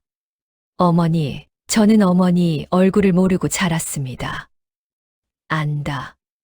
아버지께 여쭈면 부지런하고 잘 웃는 분이었다고만 하셨습니다. 곽씨 부인이 웃었습니다. 웃으면서 눈물을 흘렸습니다. 그이가 그 말을 기억하고 있었구나. 두 사람은 별당에 마주 앉았습니다. 곽씨 부인은 딸의 손을 놓지 않았습니다. 손끝을 만지고 손바닥을 만졌습니다. 손이 왜 이러냐. 바느질을 해서 그렇습니다. 이 굳은 살은 물을 길어서 그렇습니다. 곽씨 부인이 딸의 손을 자기 볼에 대었습니다. 미안하다. 어머니. 내가 일에 만에 갔다. 저 찬번을 제대로 못 물렸다. 심청이 고개를 저었습니다. 아버지가 다 하셨습니다. 동량저주로 저를 키우셨습니다. 마을 안악들이 다 도와주셨습니다. 곽씨 부인이 눈을 감았습니다. 그이가 그리했구나. 밤이 되었습니다. 곽씨 부인이 자리에서 일어섰습니다. 심청이 그 소매를 잡았습니다. 어머니, 가지 마십시오. 가야 한다. 어디로 가십니까? 곽씨 부인이 딸을 내려다보았습니다. 나는 이미 하늘에 이름이 오른 사람이다. 오늘은 너를 보라고 잠깐 허락받고 온 것이다. 심청의 눈에서 눈물이 떨어졌습니다. 곽씨 부인이 딸을 안았습니다. 청아, 잘 들어라. 예. 너는 곧 세상으로 돌아간다. 돌아가고 싶지 않습니다. 곽씨 부인이 딸의 등을 두드렸습니다. 내 아비가 아직 눈을 뜨지 못했다. 심청이 고개를 들었습니다. 무슨 말씀이십니까? 쌀 300석을 절에 바쳤습니다. 곽씨 부인이 슬픈 얼굴을 했습니다. 쌀은 같다. 그런데 내 아비 눈은 그대로다. 심청이 무너지듯 주저앉았습니다. 그러면 제가 한 일은 무엇입니까? 저는 왜 물에 들었습니까? 곽씨 부인이 딸 앞에 무릎을 굽혔습니다. 청아, 내 아비 눈을 뜨게 하는 것은 쌀이 아니다. 그러면 무엇입니까? 곽씨 부인이 딸의 얼굴을 두 손으로 감쌌습니다. 너다. 심청이 어머니를 올려다보았습니다. 내 아비가 내 얼굴을 보아야 눈이 뜨인다. 그러니 살아 돌아가거라.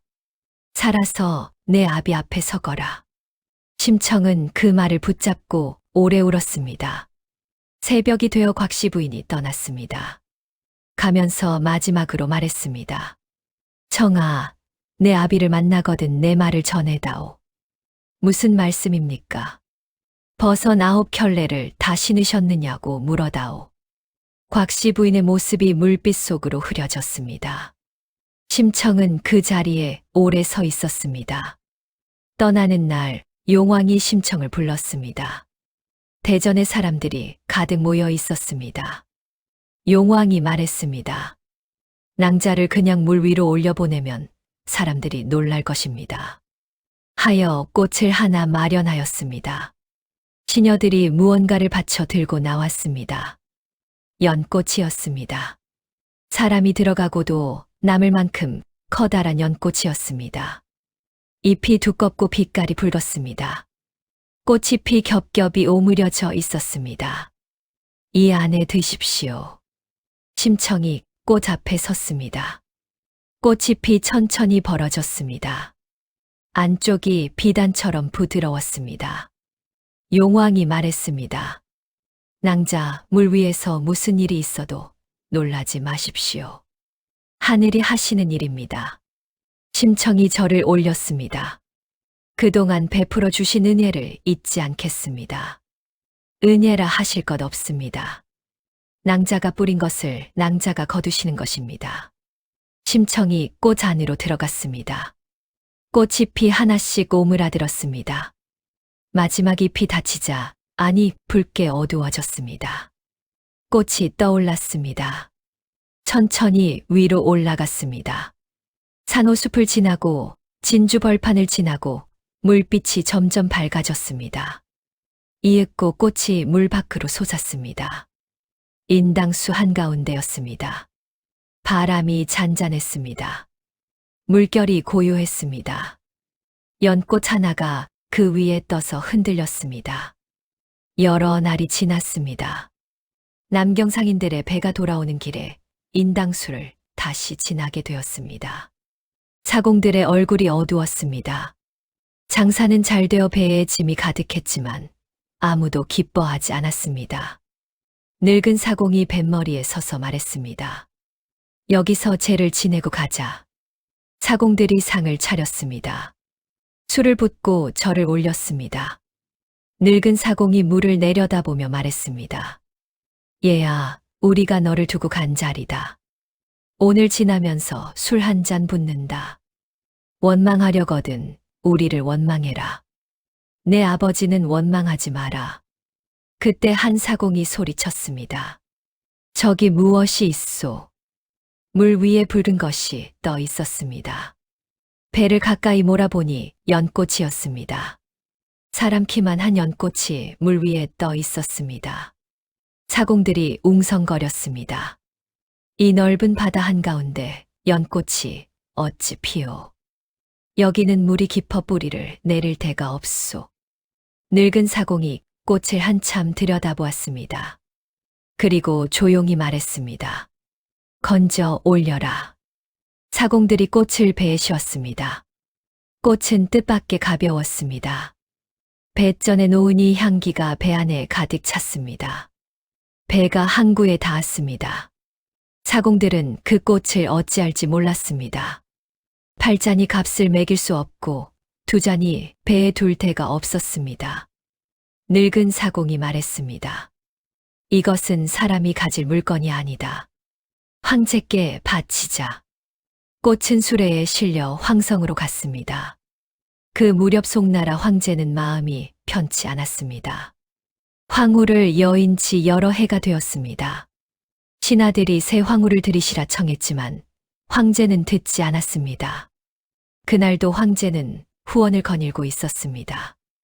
내관이 아뢰었습니다. 폐하, 남경 상인들이 진귀한 꽃을 바쳤습니다. 꽃이라 인당수 한가운데에서 건졌다 하옵니다. 황제가 그 꽃을 보러 갔습니다. 꽃은 후원 연못가에 놓여 있었습니다. 해가 지고 있었는데도 꽃빛이 스스로 밝았습니다. 황제가 가까이 다가갔습니다. 기이한 꽃이로구나. 그 순간 꽃잎이 흔들렸습니다. 바람이 없었는데 흔들렸습니다. 꽃잎이 하나씩 벌어지기 시작했습니다. 첫 잎이 열리고 둘째 잎이 열리고 셋째 잎이 열렸습니다. 내관들이 뒤로 물러섰습니다. 꽃이 다 열렸을 때 그 안에 사람이 앉아 있었습니다. 젊은 여인이었습니다. 머리를 곱게 빗고 흰옷을 입고 있었습니다.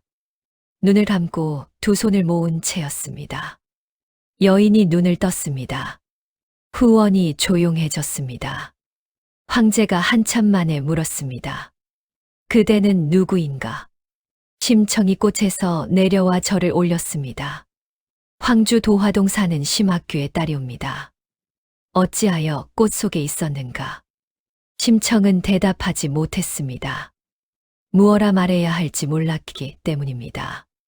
아버지 눈을 뜨게 하려고 몸을 팔았다고, 인당수에 빠졌다고, 용궁에 다녀왔다고 말하면 누가 믿겠습니까? 말하기 어려운가? 심청이 고개를 숙였습니다. 황제가 말했습니다. 그러면 묻지 않겠다. 그날 밤 황제는 잠을 이루지 못했습니다.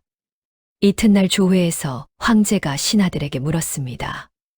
물 위에서 꽃이 오고 그 안에서 사람이 나왔다. 이것이 무슨 조짐인가? 한 늙은 신하가 아뢰었습니다.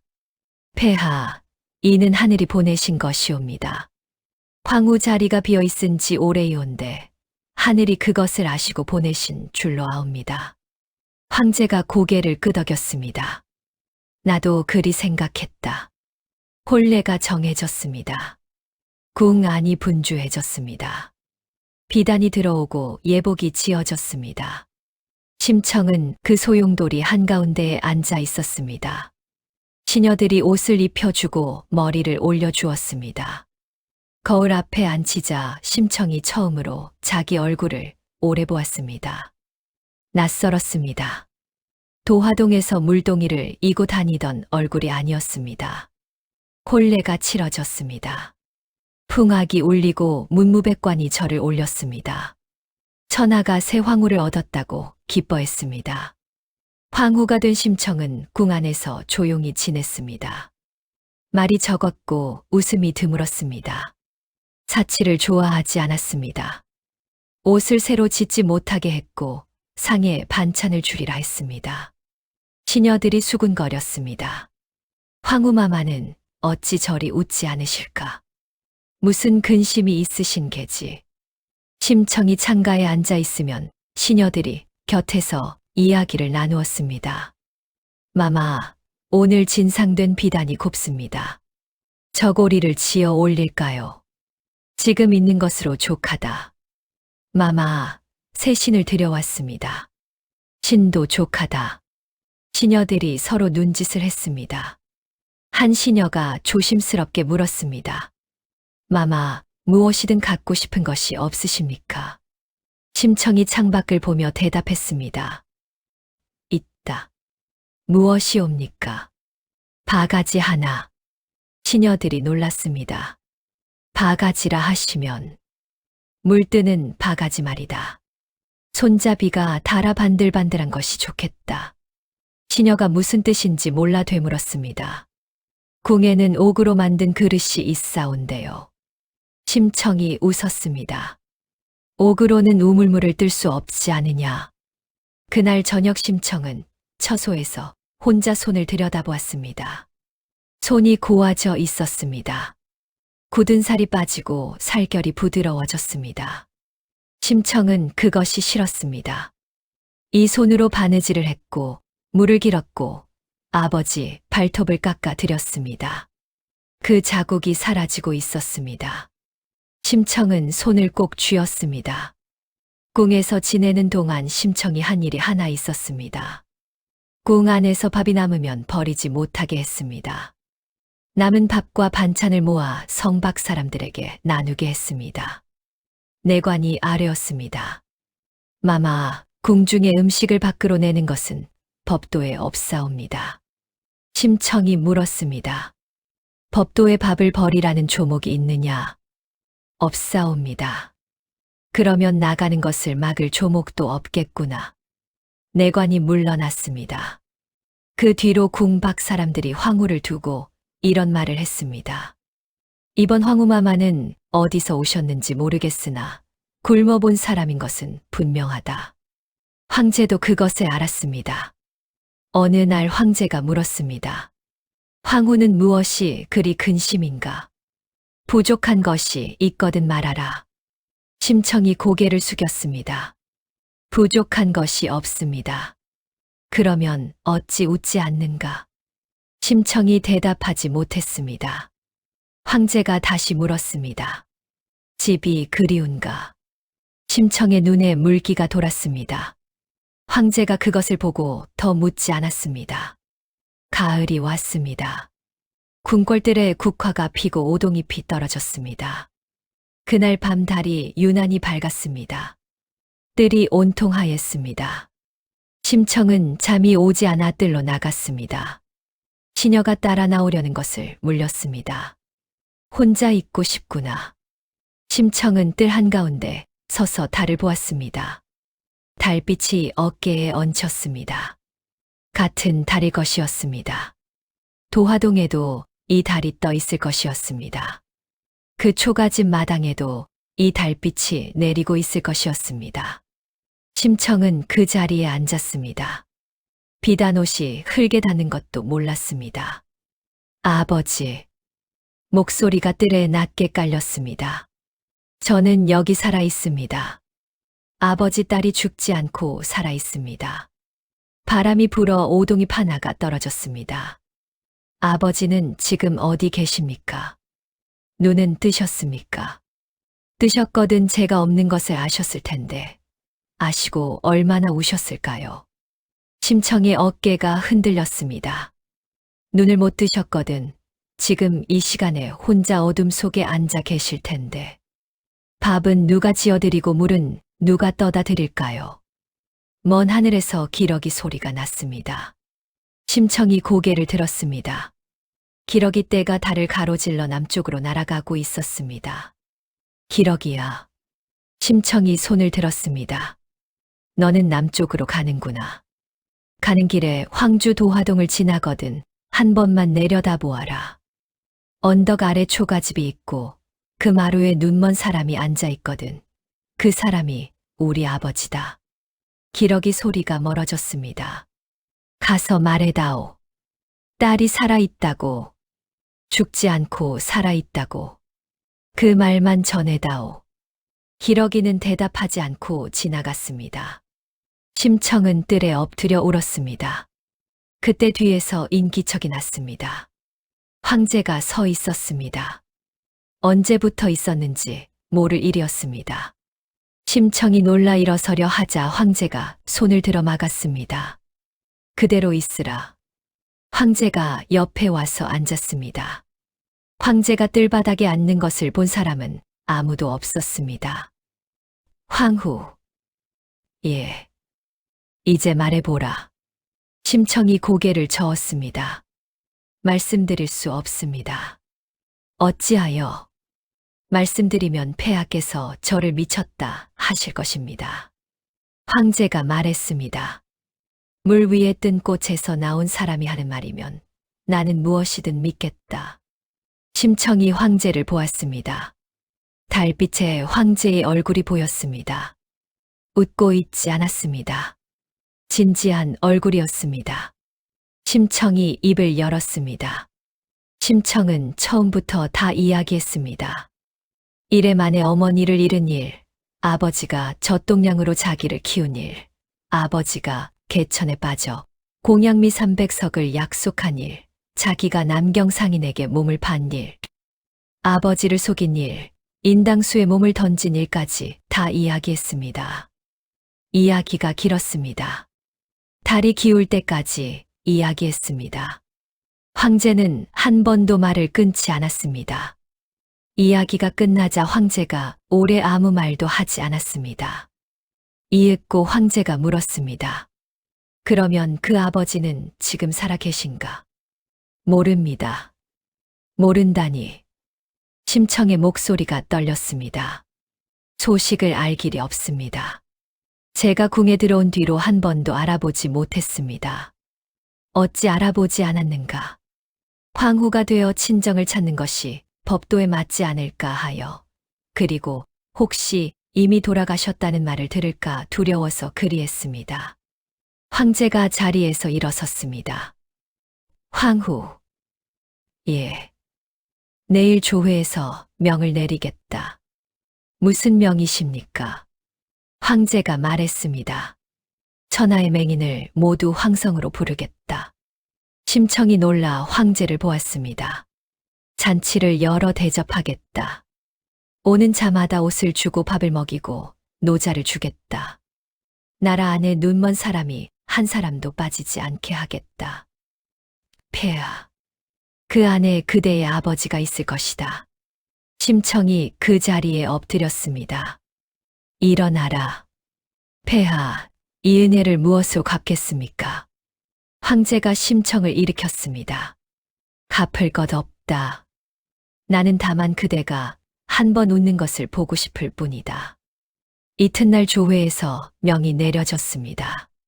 전국 각 고을에 방이 붙었습니다. 천하의 맹인은 남녀노소를 가리지 말고 황성으로 모이라. 오는 자에게는 옷과 밥과 노자를 준다. 잔치는 석 달 동안 열린다. 방을 본 사람들이 웅성거렸습니다. 이런 잔치가 어디 있소? 황후마마께서 자비로우시다더니. 맹인들이 지팡이를 짚고 길을 나섰습니다. 잔치는 궁 밖 넓은 마당에 차려졌습니다. 차이를 치고 멍석을 깔았습니다. 가마솥을 열어 걸고 밥을 지었습니다. 옷과 신을 쌓아두고 오는 사람마다 나누어 주었습니다. 첫날에 300명이 들어왔습니다. 이튿날에는 500명이 들어왔습니다. 날이 갈수록 사람이 늘었습니다. 소문이 퍼지면서 먼 고을에서도 사람들이 왔습니다. 지팡이 짚는 소리가 성문 밖까지 이어졌습니다. 심청은 그 사람들을 하나하나 보았습니다. 들어오는 사람마다 이름을 묻게 했습니다. 나이를 묻고 어느 고을에서 왔는지 묻게 했습니다. 그것을 다 적어 명부를 만들게 했습니다. 시녀들이 명부를 읽어 올리면 심청이 들었습니다. 어떤 날은 하루에 이름을 800개 들었습니다. 밤이 되어 처소에 들면 귀에서 이름이 울렸습니다. 눈을 감아도 이름이 지나갔습니다. 그 많은 이름 중에 찾는 이름은 없었습니다. 사람들의 사연도 함께 들려왔습니다. 어떤 이는 태어날 때부터 보지 못했다 했습니다. 어떤 이는 열병을 앓고 글이 되었다 했습니다. 어떤 이는 전쟁에서 글이 되었다 했습니다. 어떤 노파는 이렇게 말했다고 했습니다. 내가 눈이 멀고 나서 자식들이 다 떠났소. 이번 잔치에 와서 밥을 먹으니 사람 대접을 받는 것 같소. 심청은 그 말을 전해 듣고 오래 앉아 있었습니다. 시녀에게 일렀습니다. 그 노파에게 옷을 한 벌 더 드려라. 그리고 잠시 뒤에 덧붙였습니다. 돌아가실 때 노자를 넉넉히 드려라. 다른 분들에게도 그리하여라. 한 달이 지났습니다. 두 달이 지났습니다. 심청의 얼굴에서 핏기가 가셨습니다. 황제가 걱정하여 말했습니다. 황후, 몸을 상하겠소. 영부는 내관이 볼 것이니 그대는 쉬시오. 심청이 고개를 저었습니다. 폐하, 제가 보아야 합니다. 어찌하여? 명부에는 이름만 적힙니다. 그런데 저희 아버지는 이름을 잘못 말씀하실 수도 있습니다. 얼굴을 제가 봐야 합니다.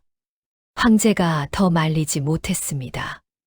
그날부터 심청은 발 앞에 앉아 들어오는 사람들의 얼굴을 하나하나 보았습니다.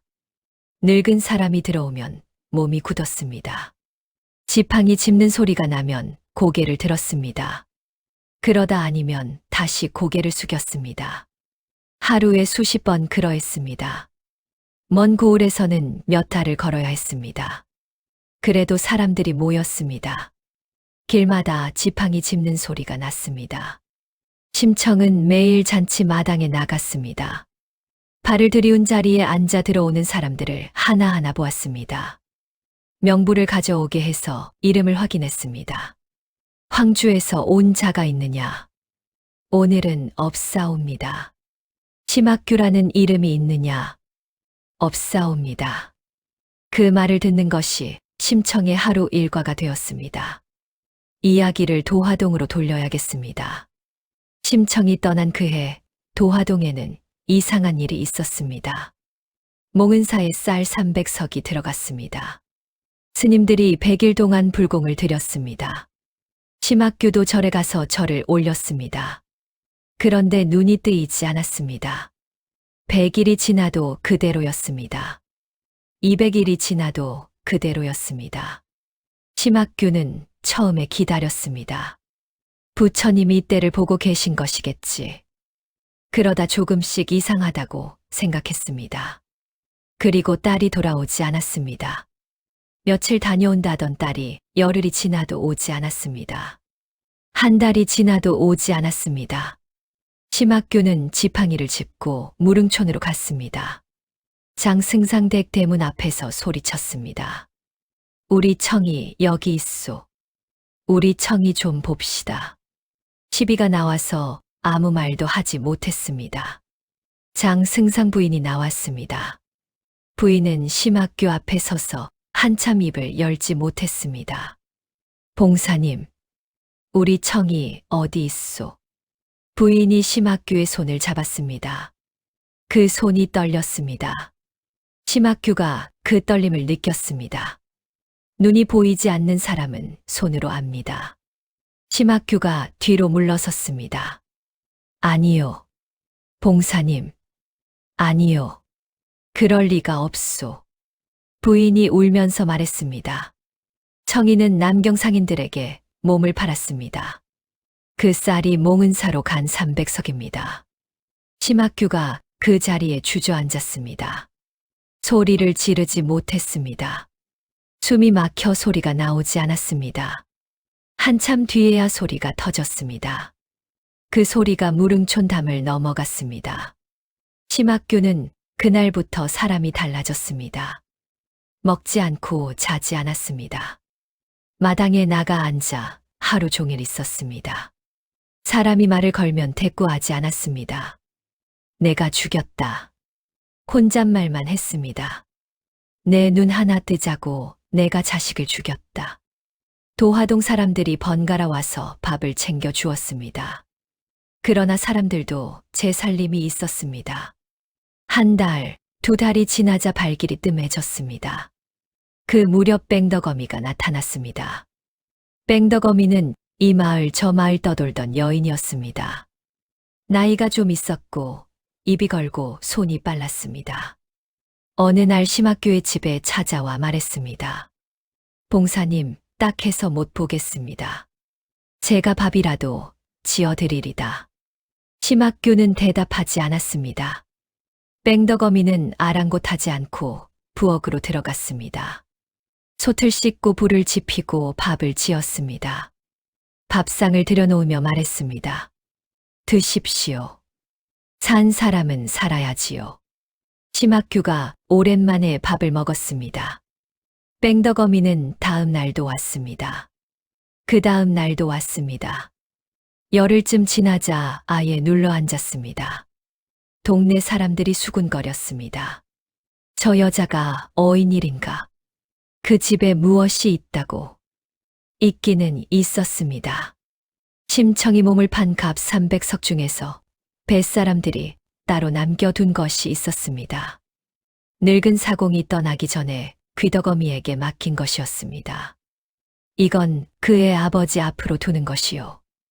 논면 마직이라도 사서 군지 않게 하시오. 귀덕어미가 그 돈으로 논 서너 마지기를 사서 심학규 앞으로 해 두었습니다. 뺑덕어미는 그것을 알고 온 것이었습니다. 처음 몇 달은 잘했습니다. 밥을 제때 지었고 옷을 빨았고 심학규를 부축해 다녔습니다. 사람들이 보기에 나쁘지 않았습니다. 심학규도 조금씩 사람 꼴이 돌아왔습니다. 그러나 해가 바뀌면서 달라졌습니다. 뺑덕어미는 술을 좋아했습니다. 노름도 했습니다. 장이 서는 날이면 나가서 밤늦게 돌아왔습니다. 논이 한 마지기 팔렸습니다. 심학규가 물었습니다. 논이 어찌 되었소? 뺑덕어미가 대답했습니다. 작년에 흉년이 들어 세를 못 내서 넘어갔습니다. 심학규는 눈이 보이지 않으니 확인할 길이 없었습니다. 이듬해에 또 한 마지기가 팔렸습니다. 그 다음 해에 나머지가 다 팔렸습니다. 솥이 없어졌습니다. 이불이 없어졌습니다. 심청이 지어놓고 간 옷 12벌 중에 9벌이 없어졌습니다. 심학규가 장롱을 더듬다가 그것을 알았습니다. 옷이 어디 갔소? 낡아서 버렸습니다. 낡다니. 우리 청이가 지은 옷이요. 한 번도 안 입은 것이 있었소. 버렸다니까요. 심학규가 소리쳤습니다. 내놓으시오. 그것만은 내놓으시오. 뺑덕어미가 코웃음을 쳤습니다.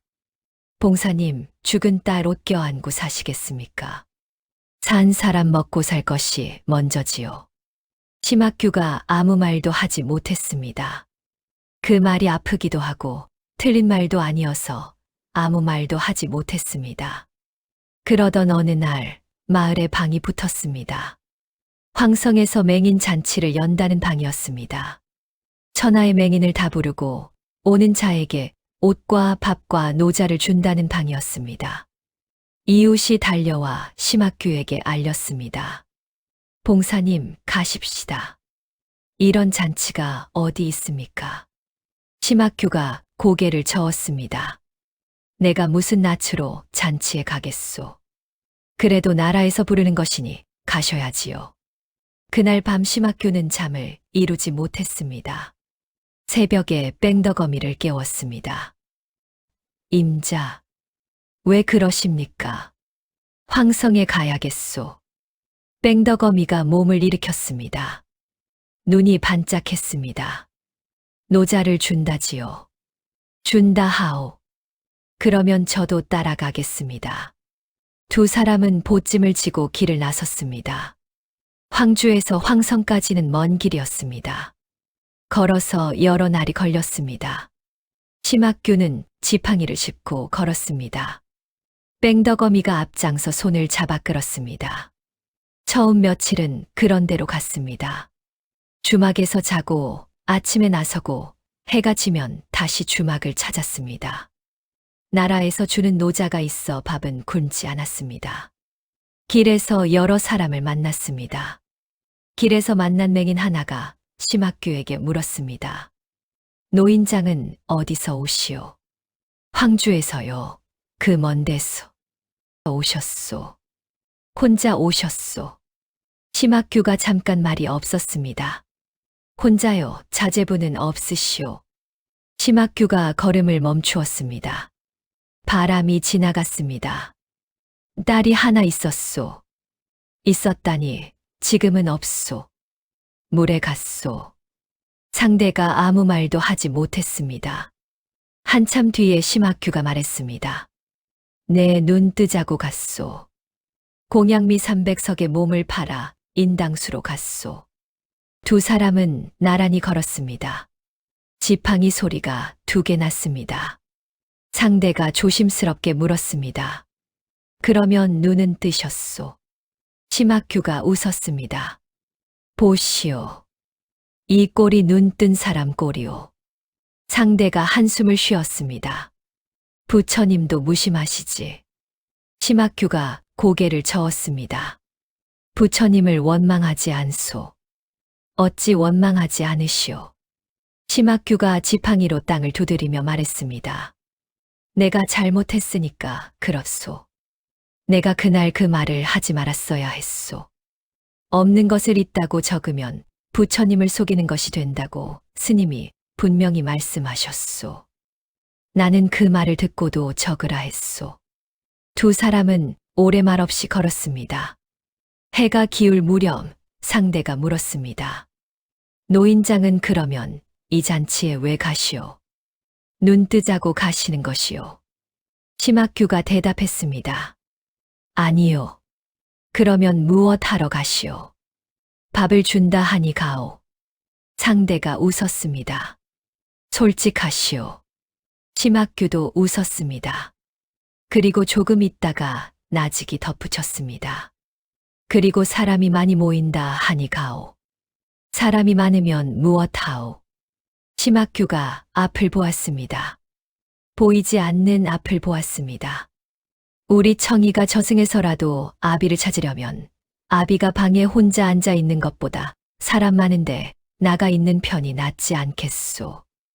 상대가 아무 말도 하지 못했습니다.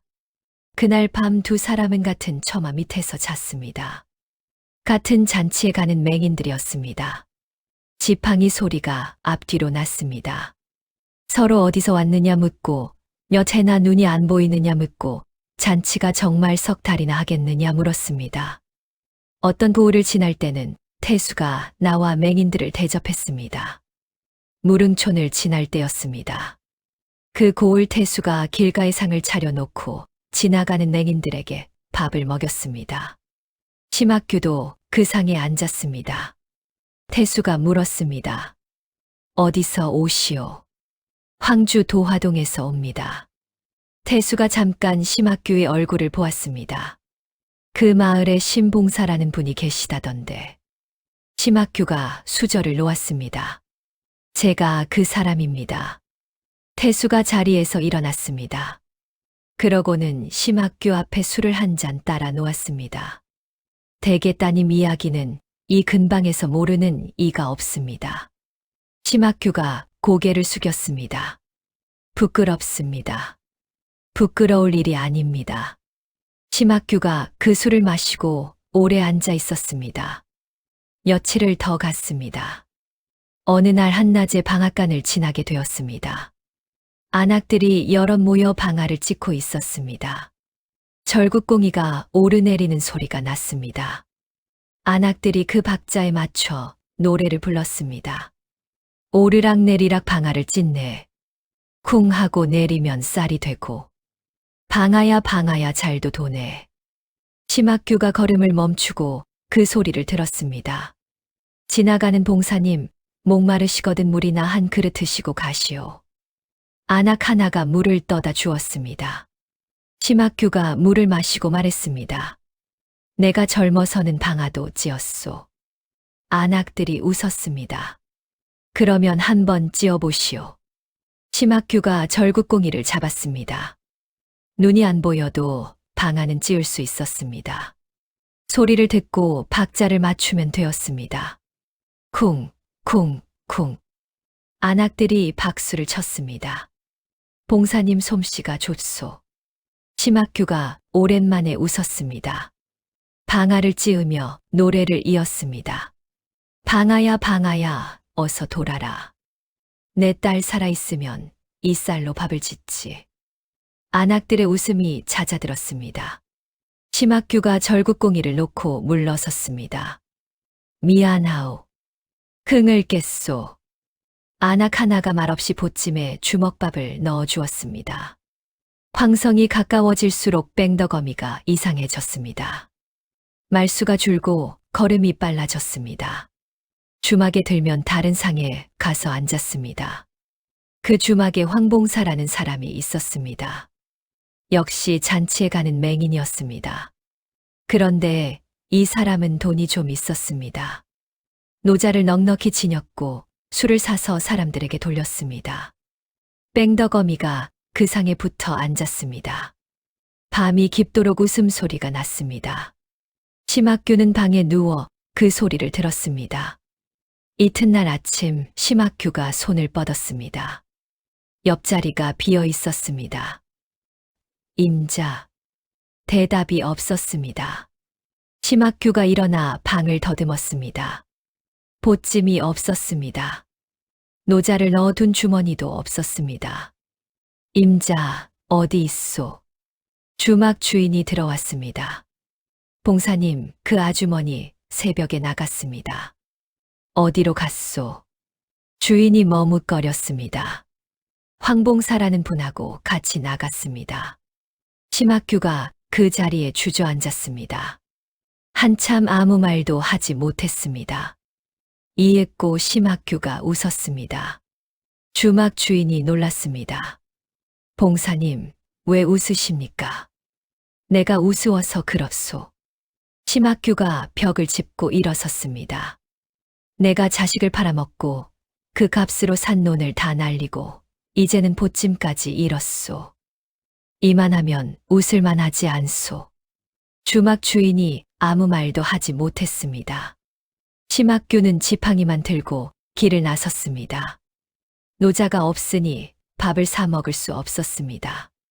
잘 데가 없으니 처마 밑에서 잤습니다. 남은 길을 동냥하며 걸었습니다. 며칠을 그렇게 갔습니다. 한 번은 개울을 건너다 물에 빠졌습니다. 옷이 다 젖었습니다. 가을바람에 몸이 얼었습니다.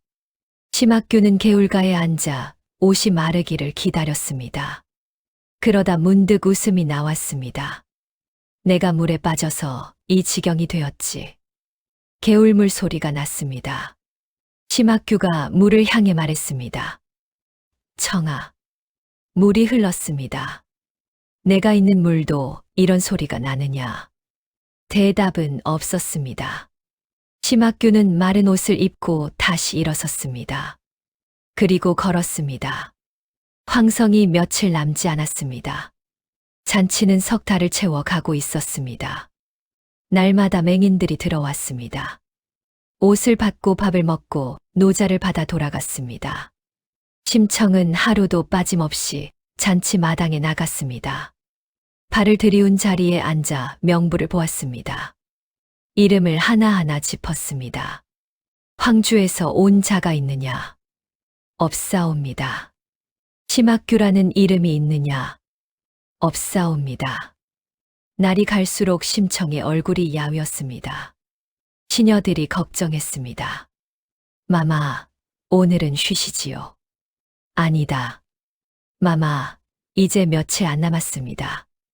며칠 안 남았으니 더 나가야 한다. 잔치 마지막 날이 되었습니다.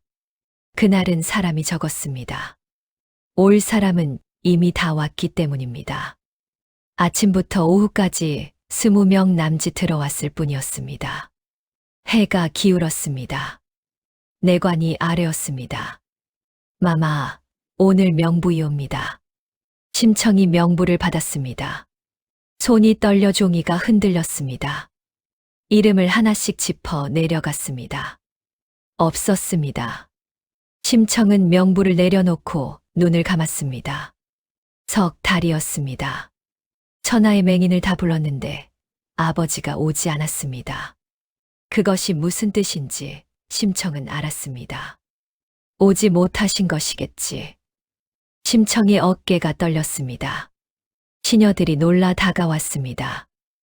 마마. 심청이 손을 들어 물렀습니다. 그리고 자리에서 일어섰습니다. 한 번만 더 보겠다. 마당에 남은 사람이 있느냐? 내관이 대답했습니다. 이제 파하는 중이옵니다. 그때였습니다. 문 쪽에서 소란이 났습니다. 한 노인이 문지기와 실랑이를 하고 있었습니다. 옷이 다 해지고 신이 벗겨진 노인이었습니다. 머리가 헝클어지고 얼굴에 흙이 묻어 있었습니다. 지팡이 하나만 들고 있었습니다. 문지기가 막았습니다. 오늘 잔치는 끝났소. 늦게 왔소. 안다 하오. 그래도 왔으니 이름이나 올려주시오. 내일 오시오. 노인이 말했습니다. 내일이면 잔치가 없다 하지 않았소. 문지기가 난처해했습니다. 노인이 문설주를 잡고 말했습니다. 내가 황주에서 여기까지 걸어왔소. 신이 2켤레 달았소. 밥을 못 먹은 날이 더 많았소. 내관이 그 소리를 듣고 나갔습니다. 노인장, 어디서 오셨소? 황주 도화동에서 왔소. 심청이 발 안에서 몸을 일으켰습니다. 명부를 든 손이 굳었습니다. 내관이 물었습니다. 성함이 어찌 되시오? 노인이 대답했습니다. 심학규라 하오. 심청이 발을 걷고 나왔습니다. 시녀들이 놀라 따라 일어섰습니다. 황후가 발 밖으로 나오는 일은 없었기 때문입니다. 심청이 마당을 가로질러 걸었습니다. 걸음이 빨라지다가 뛰었습니다. 비단신이 벗겨졌지만 돌아보지 않았습니다. 노인 앞에 이르러 심청이 멈춰 섰습니다. 노인은 그것을 몰랐습니다. 눈이 보이지 않으니 몰랐습니다. 문지기와 신랑이 하던 손을 그대로 문설주에 대고 있었습니다. 심청이 그 얼굴을 보았습니다. 머리가 하얗게 새어 있었습니다. 뺨이 파이고 입술이 갈라져 있었습니다. 눈가에 주름이 깊었습니다. 15해를 자기를 업고 다닌 얼굴이었습니다. 심청은 소리를 내지 못했습니다. 목이 막혀 소리가 나오지 않았습니다. 노인이 인기척을 느끼고 고개를 돌렸습니다. 누구시오? 심청이 겨우 입을 열었습니다. 아버지. 노인의 몸이 굳었습니다. 지팡이가 손에서 미끄러졌습니다. 땅에 떨어져 소리를 냈습니다. 노인이 천천히 고개를 들었습니다. 지금 뭐라 하였소? 심청이 다시 불렀습니다. 아버지. 노인의 입술이 떨렸습니다. 그 소리가. 아버지, 저 청이입니다. 노인이 손을 뻗었습니다. 허공을 더듬었습니다. 아니요. 그럴 리가 없소. 우리 청이는 물에 갔소.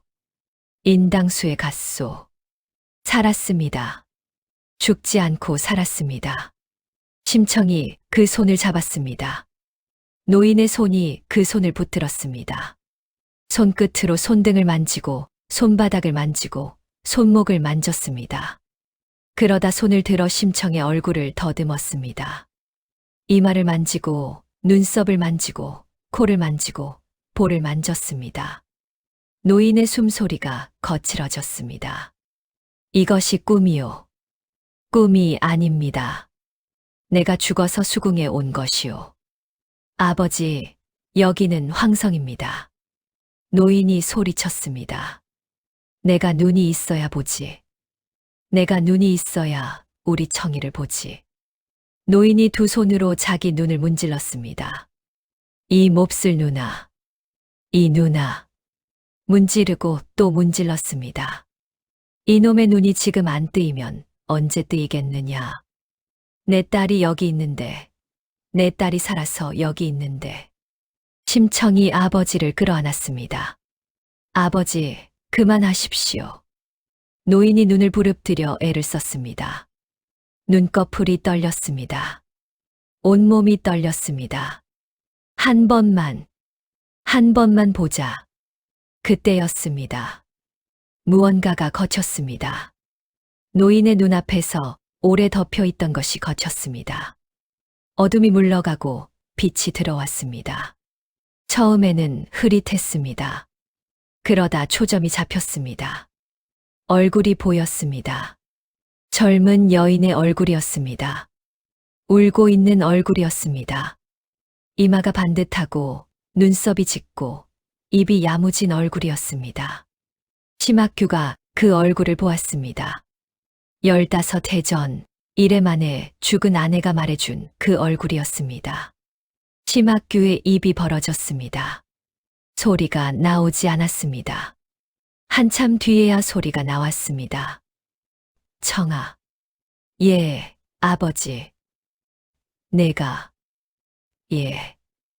내가 이렇게 생겼구나. 심학규가 딸의 얼굴을 두 손으로 감쌌습니다. 그리고 무너지듯 울었습니다. 마당에서 함성이 터졌습니다. 그런데 함성은 한 곳에서만 나지 않았습니다. 잔치 마당에 남아있던 맹인들이 하나둘 소리를 지르기 시작했습니다. 내 눈이 보인다. 이게 무슨 일이냐? 내 눈이 보인다. 지팡이가 여기저기서 떨어졌습니다. 서로 얼굴을 붙들고 우는 사람들이 있었습니다. 하늘을 올려다보고 소리 지르는 사람들이 있었습니다. 그날 그 자리에 있던 맹인들이 다 눈을 떴습니다. 황제가 대청에서 내려와 그 광경을 보았습니다.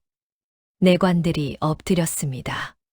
심청은 아버지를 안고 마당 한가운데 앉아 있었습니다. 심학규는 며칠 동안 딸의 얼굴만 보았습니다. 밥을 먹다가도 보고, 이야기를 하다가도 보고, 자다 깨어서도 보았습니다. 심청이 웃으며 말했습니다. 아버지, 그만 보십시오. 닳겠습니다. 달아도 좋다.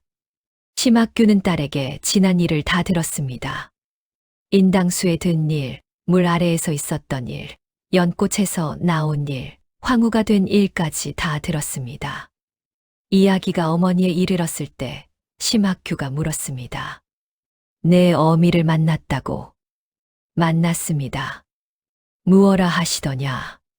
심청이 말했습니다. 버섯 9켤레를 다 신으셨느냐고 여쭈라 하셨습니다. 심학규가 한참 아무 말도 하지 못했습니다. 그러다 얼굴을 감쌌습니다. 3켤레 남았다고 전해다오. 황제는 심학규에게 벼슬을 내렸습니다. 심학규는 사양했습니다. 폐하, 저는 평생 동량을 다닌 사람입니다. 벼슬을 감당할 그릇이 못 됩니다. 황제가 웃으며 말했습니다. 그러면 무엇을 원하시오? 심학규가 대답했습니다. 도화동 사람들을 한번 보고 싶습니다. 이듬해 봄, 심학규는 딸과 함께 도화동에 다녀왔습니다. 복숭아꽃이 한창이었습니다. 마을 사람들이 다 나와 울었습니다. 젖을 물려주었던 안악들이 이제 늙어 있었습니다. 심학규가 그 손을 하나하나 잡았습니다. 이 손이었소.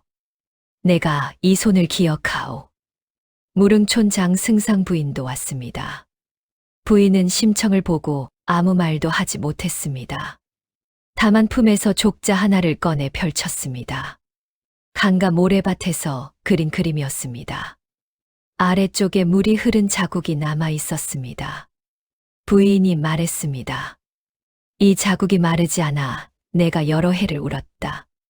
심청이 부인 앞에 절을 올렸습니다. 두 사람은 마을 뒤 언덕에 올랐습니다. 개울에서 왼쪽으로 100걸음, 소나무 한 그루가 있는 자리였습니다. 심학규가 무덤 앞에 섰습니다. 그리고 처음으로 그 무덤을 눈으로 보았습니다. 여보, 바람이 불어 풀눕는 것이 보였습니다. 내가 왔소. 우리 청이도 왔소. 심학규가 무릎을 꿇었습니다. 부인이 말한 대로였소. 이마가 반듯하고 눈썹이 짙고 입이 야무집디다. 웃는 얼굴이 나를 닮았다더니 내가 보니 부인을 닮았소. 심청이 아버지 옆에 나란히 무릎을 꿇었습니다. 언덕 아래로 도화동이 내려다 보였습니다. 개울이 흐르고 초가지붕이 늘어서 있었습니다. 복숭아꽃 잎이 바람에 날려 개울로 떨어졌습니다. 꽃잎이 물을 따라 흘러 내려갔습니다. 그 물은 강으로 가고 강은 바다로 갑니다. 바다 어딘가에 인당수라는 물목이 있습니다. 그해 이후로 그 물목에서 배가 뒤집혔다는 말은 들리지 않았습니다. 사람들은 그것을 두고 여러 말을 했습니다. 물길이 바뀌었다는 사람도 있었고 용왕이 마음을 풀었다는 사람도 있었습니다. 다만 그 바다를 오래 다닌 늙은 사공은 이렇게 말했다고 합니다. 그 물이 한 번 받아보고 알았을 것이다. 무엇을 말입니까? 사람 하나가 저를 던지면 무슨 일이 일어나는지를 알았을 것이다.